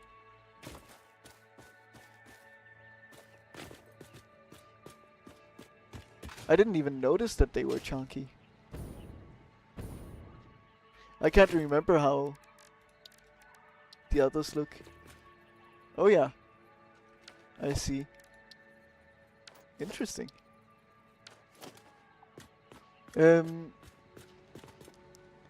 Honestly, everyone just assumes, oh, one American did this, every American is like this. But it's only the mentally insane people who feel like they've had everything taken away from them throughout their entire life, just like the person who had the killdozer. The only reason he did it is because the local government of the town was making his business pretty much impossible. Yeah, I mean, at the end of the day, the only reason why people commit crimes is because they are mentally unstable, right? I mean, there's no other reason to commit crimes. So, yeah. And mental instability comes at different levels. For some, it ends up being more extreme than others. Or you're desperate enough. Yeah, but I think desperation leads to mental instability anyway, right?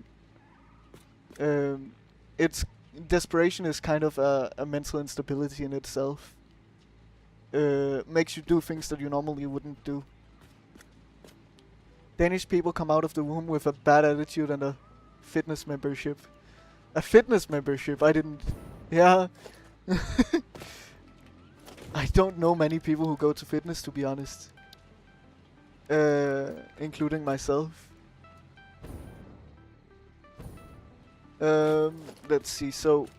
We need to make this sulfuric acid, and it's a 1-to-1... Or like a 5-to-5. Yeah. Equals amounts of sulfur and water to make sulfuric acid. To be honest, I am at the point in the game where I'm not gonna worry too much about whether or not the numbers are perfect for what I'm making, because it has become too complicated. There are too many steps in the chain for me to want to like calculate it all the way down to the bottom. So what I will do is I'll consider how much uranium per minute this requires.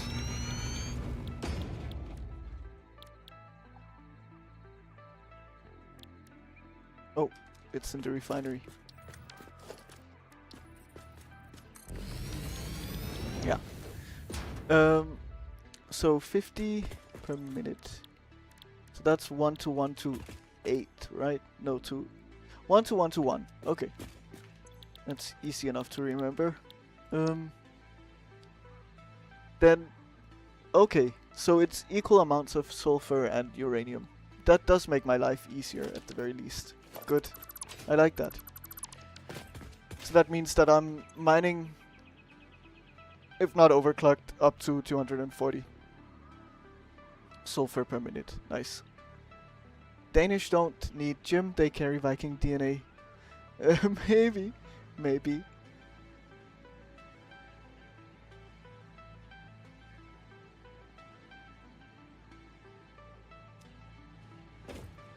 Yeah, I haven't, Tristan, I can't say that much.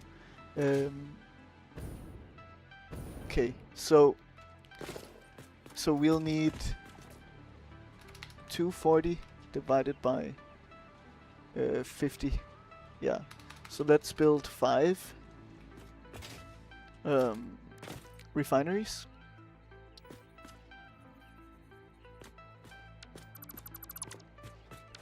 This becomes a little complicated because we have the what's it called? The fluid input. Yeah, I didn't take it seriously. I just think it was a little of a rough joke that I'd rather not repeat. I don't think you meant any malice with it. I just it is all good, Tristan. All good. Don't worry too much about it. Some topics shouldn't really be joked about. Yeah.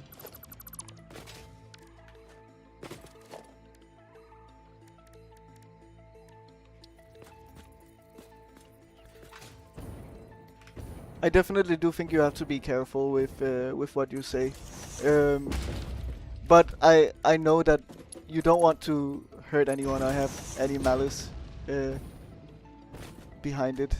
But Tristan, just remember that if I mean, I know that you're very young, so just remember if there's something a little bit edgy, you have to be cautious about what you say.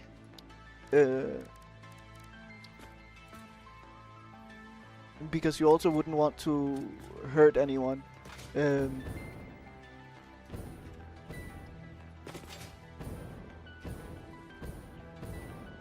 and of course you wouldn't. No one would want to do that to anyone, right? So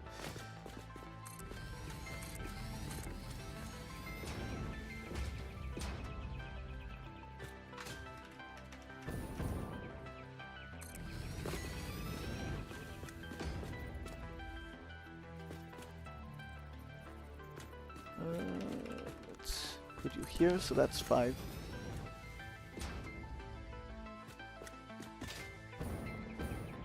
How's my blood sugar?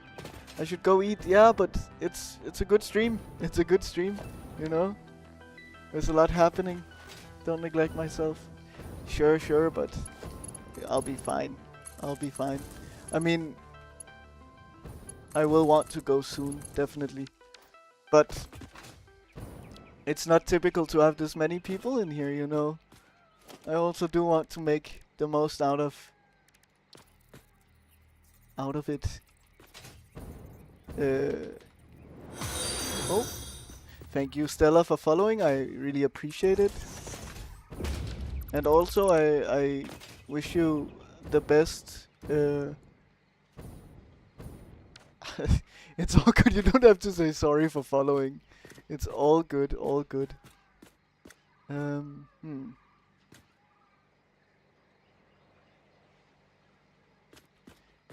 This is not an ideal setup. What if we could do something like this? Could that work? I think so. Interesting. Let's try it out. Okay. I think we might need to create a little more spacing in between for this to work. Default. Okay, what about here? No. Yeah, so we need to move Remember things to hydrate as once, well. but remember to hydrate as well, indeed.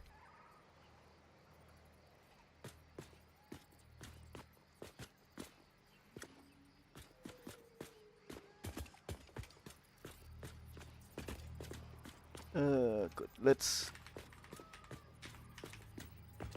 Okay, so we nudge you 1 back here. Good. And then we do a similar thing. Oh god, I rotated you the wrong way. Let's build you for a guide so that we can rotate you the right way. Good, there we are.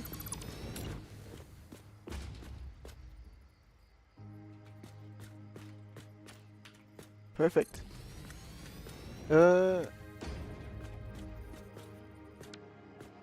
You are a cactus.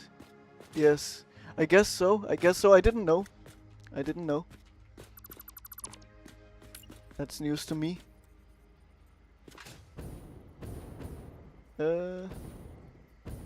Sure. This is fine.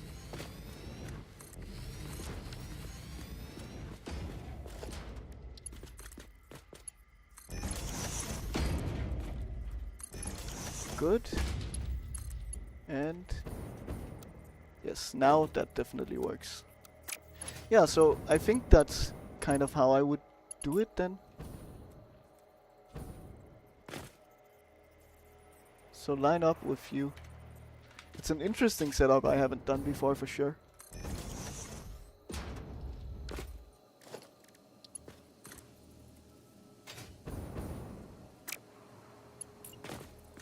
We'd likely want to build you like this, because otherwise it's gonna be, I think, too tight to turn in. Okay, good.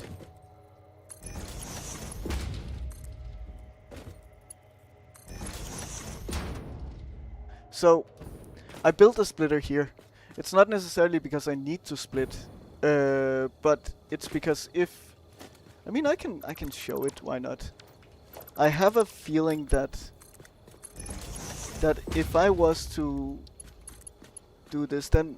Oh, no, it won't be too tight even. So it's actually fine, either way. Okay. Then we'll just build it like this. But simply... you can sometimes build splitters to avoid a belt turning too harshly, so that the belt kind of just goes straight in, and then you have like pretty much a 90-degree turn, the equivalent of that essentially. But we didn't need to do that in this case. Okay, good. So that's all the sulfur going in. Nice.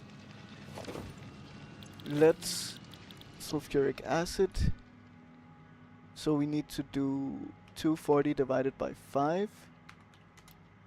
That's 48. And we just copy this to all the machines.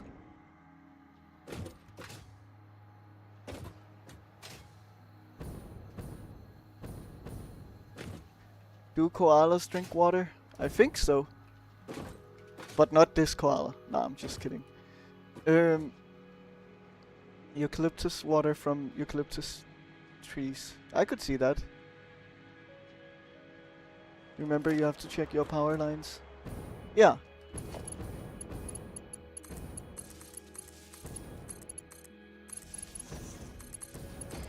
Oh. Okay, good. There we have it. Are there spots of finite resources that you must collect, or do the machines make infinite resources? To some extent, when you have a node, like down here, we have a sulfur node that is of normal purity. Oh, hello. Lysa. That means that it will mine indefinitely at a base speed of 60, because it's normal purity. They will never dry out or run out. Since I'm using a Mark III miner, I'm actually mining 240 instead of the base 60. But those you unlock way later in the game than the beginning. Otherwise, I think I saw some close by. You also have a few, like, just small veins. Like here, for example. These are finite. They can only be mined manually with your hand, and you get more out of them. Mining them by hand, it's been a long time since I've done that, compared to this one, for example. So at some point you'll just not mine anything from those small little veins, I would say, and focus fully on these nodes. All living creatures need water. How they acquire it depends on the creature. True, that's true. We in Poland don't drink water. Yes. By the way, something that I definitely should do, Terry, is something a little special. There you go. I have added Terry as a VIP. You are a very special part of this community, you know, because you were technically the second regular viewer that I had, but the most reliable regular viewer towards the end, I would say. And you're still coming in, even after I took a 2-year break. Uh, so, yeah, I mean, of course, I'll always remember Code Mango. Code Mango also came in once after the 2-year break, but you were more active and more there towards the end compared to Code Mango. Um, more reliably there, and now you're still showing up, and it means a lot. I think if Code Mango comes in again, I might consider also handing a VIP there.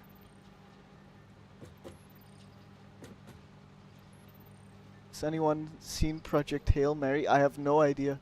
Is that like a football um, documentary of some kind, or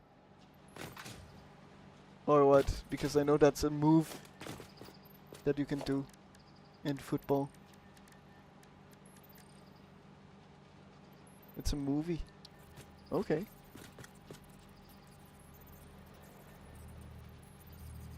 I haven't even heard of it, to be honest.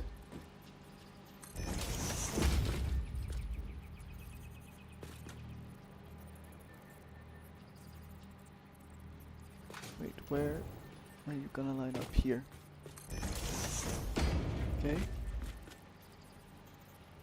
Good. So, I think I'm gonna extract this water that we need for this, and then I will really have to leave, I think, even though it's been a fantastic stream. Also remember, we always rate someone at the end. Someone deserving, a small streamer like myself. And yeah, that's always fun. But yeah, I really need to take care of my lack of food issue. So, it is a sci-fi movie. Interesting. About a man who must save the world from the sun dying. Okay. Yeah, well, thank you for being here like always. I really appreciate it.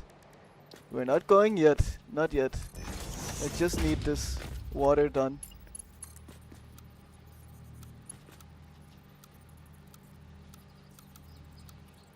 Why does it go slightly up? I don't like that.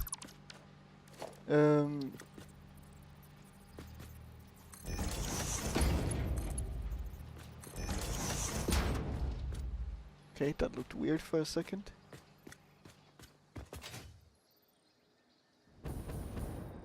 Yeah, so we can go from underneath. There was water over here.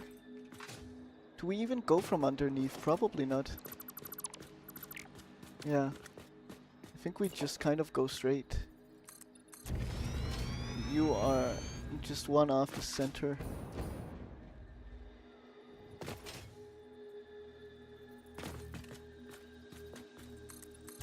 Yeah, thank you, mister, for coming along. I really appreciate it. It's very nice of you coming for Satisfactory as well, even if it's like a game that you don't really know.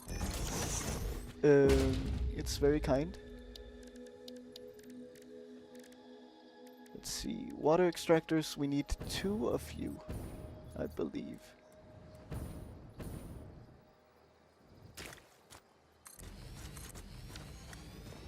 Okay, so then we put the floor hole like here, let's say. I think that's decent.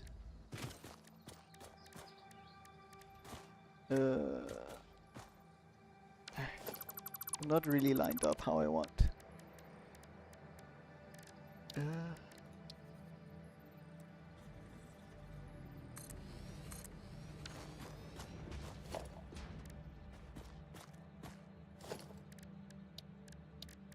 And foundation.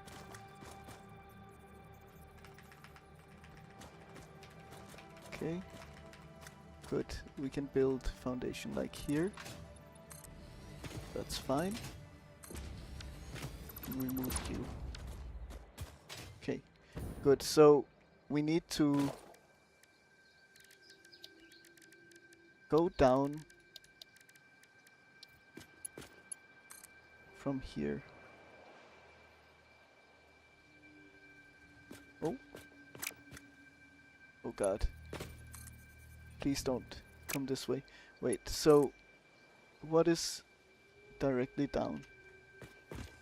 I cannot really tell. Hmm.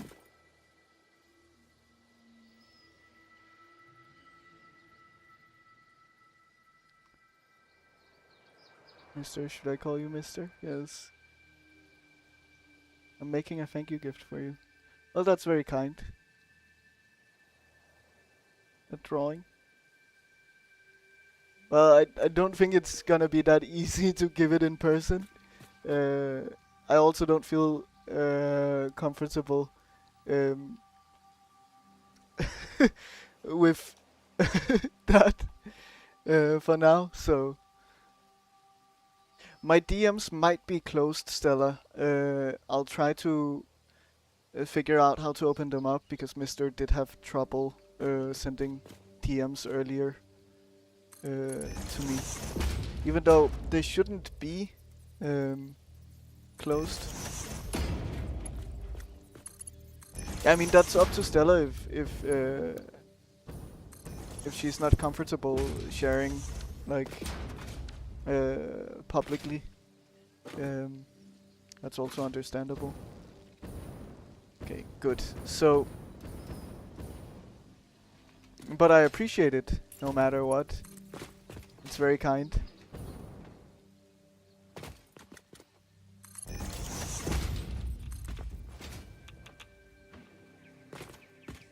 And also I would say, okay, yeah, sure, go ahead. I couldn't figure out how to turn on my DMs on Discord, so that would be perfect. That would be the first thing someone has made for me as well, which is exciting. I'm curious to see what it will be. Also, sadly, there will be a few minutes of ads in 3 minutes. Again, I don't really want to be running ads, but yeah, it's Twitch wanting to earn money off of you guys. Understandably so, but still. It's not my greediness.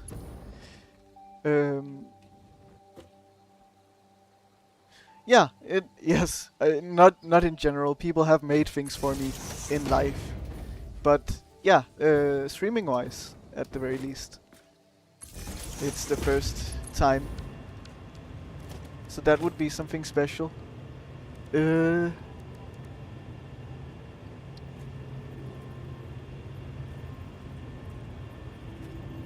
think, can we fit a pump there? It looks like we might not be able to. This hog is gonna attack me. Yes, throw rocks in my face, that's fine. That I can deal with. Okay, good. Good. So now water should come through here, nice.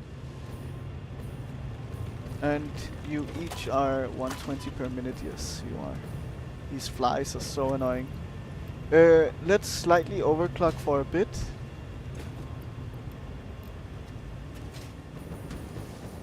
Okay, good.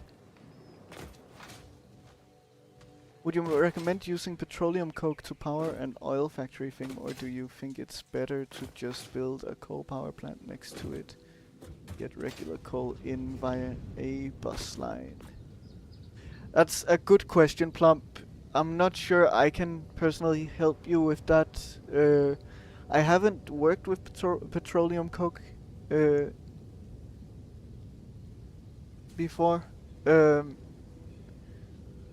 but I would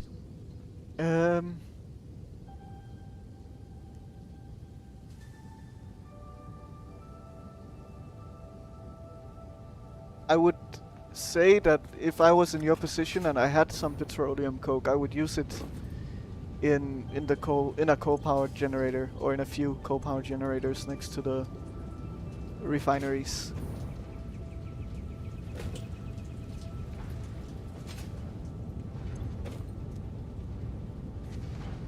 Can we phone in Rob for this one? Yeah. Rob would know. Okay, good. So we now have sulfuric acid being made. Amazing. Let us do something that I've never done before in this game. Is build a fluid buffer. Why not? Let's line it up in the middle here.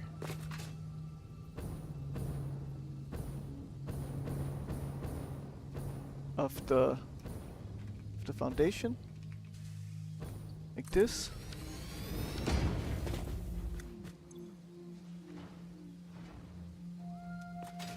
Ah.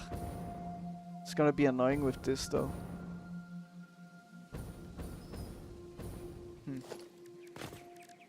Okay, whatever.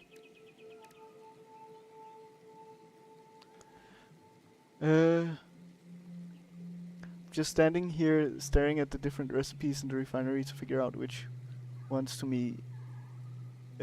use to make the best of the resources. We use heavy oil residue for a bunch of other things, or is just alternate recipes for the plastic and rubber and such. For me personally, I just send everything into making plastic and rubber. But I don't think I'm getting heavy oil residue from anything, if I remember correctly.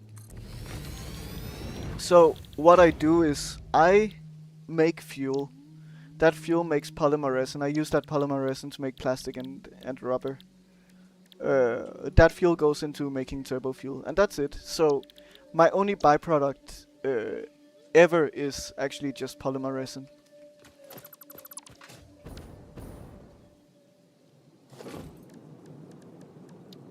Okay, logistics.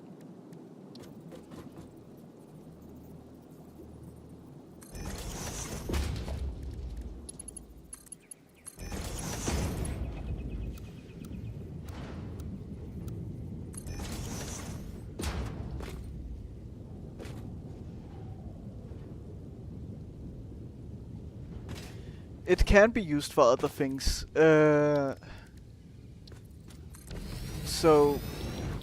But I simply only use it for plastic and rubber. That's it. I think it can also be used for fabric. If I remember correctly.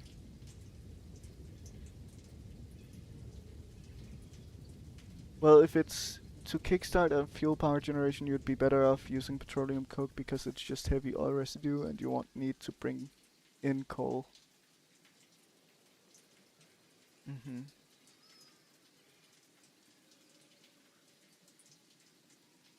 It's so hard to know what to produce more of if you know.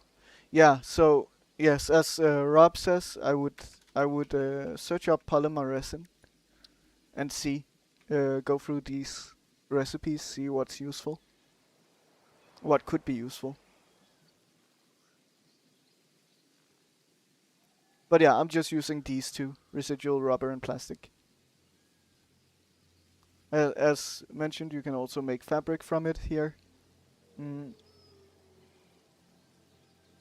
that's kind of it.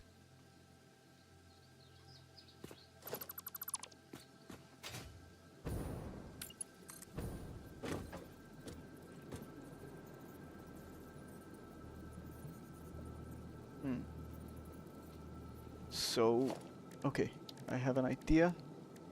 If I do something like this, okay, then place you here. Then, okay, you want to align on one axis, but not the other. Here. Okay, sure. That's fine. Yeah, and then we just go back down here.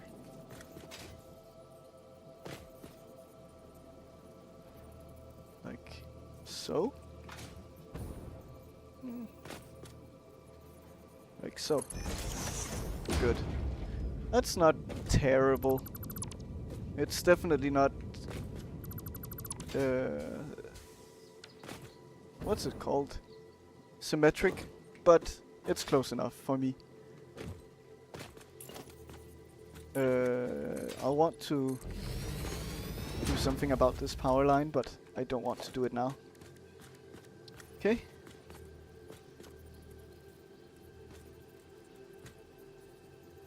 So, fluid buffer.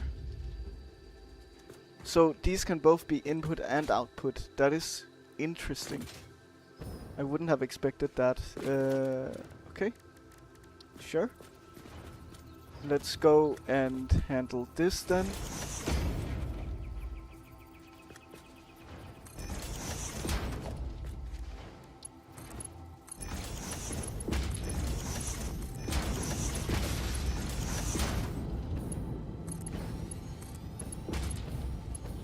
Okay, good. There we have it. Now we have sulfuric acid being pumped into this fluid buffer. Yes. And that is where I'll end for today. So, some good progress. I mean, a little slow. But we've had a lot going on today. A lot of distractions. But good distractions. A lot of complicated and deep conversations, which is nice. It's good to have. And hopefully you all appreciated the stream today. Thank you for coming in. And Stella also. It was nice to meet you as well. I appreciate it. And I'm looking forward to checking out Discord later. We will find someone to raid. Oh, I wasn't tapped out of the game. And yeah, I just wish you all the best, Stella. A good, the best recovery that you can have.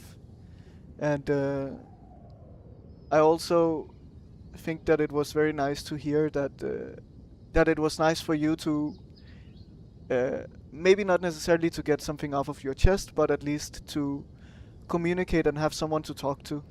And please reach out to anyone and anything you feel like. I saw that you also posted in Discord if anyone wanted to play. Yeah, keep going and also keep being tough. I think you said that you had overcome the mental aspect, which to me sounds like the most difficult one to overcome, and I think that's fantastic. Of course, the physical stuff is a big thing as well, but often people lag behind on the mental. So I'm very happy to hear that that you are at least in a good mental state since then.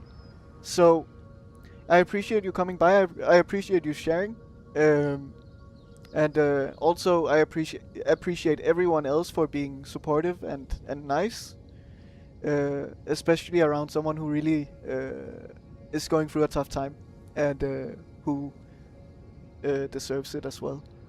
So see all of you next time. Yet again, I won't be streaming on Tuesday and Thursday, sadly. Unemployment, obligations, blah blah blah, whatever. So next stream will be Wednesday, and that's it. I'll only be streaming one more time this week. I really want to see if I can get to stream on the weekend, but yeah, busy times this week. Let's find someone to raid. Let's see. So yeah, and I would recommend you guys to stick by and chat for a bit.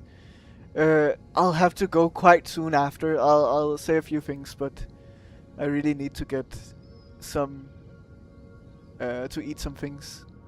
Off-screen phantom. Interesting. And sure, we can check out there.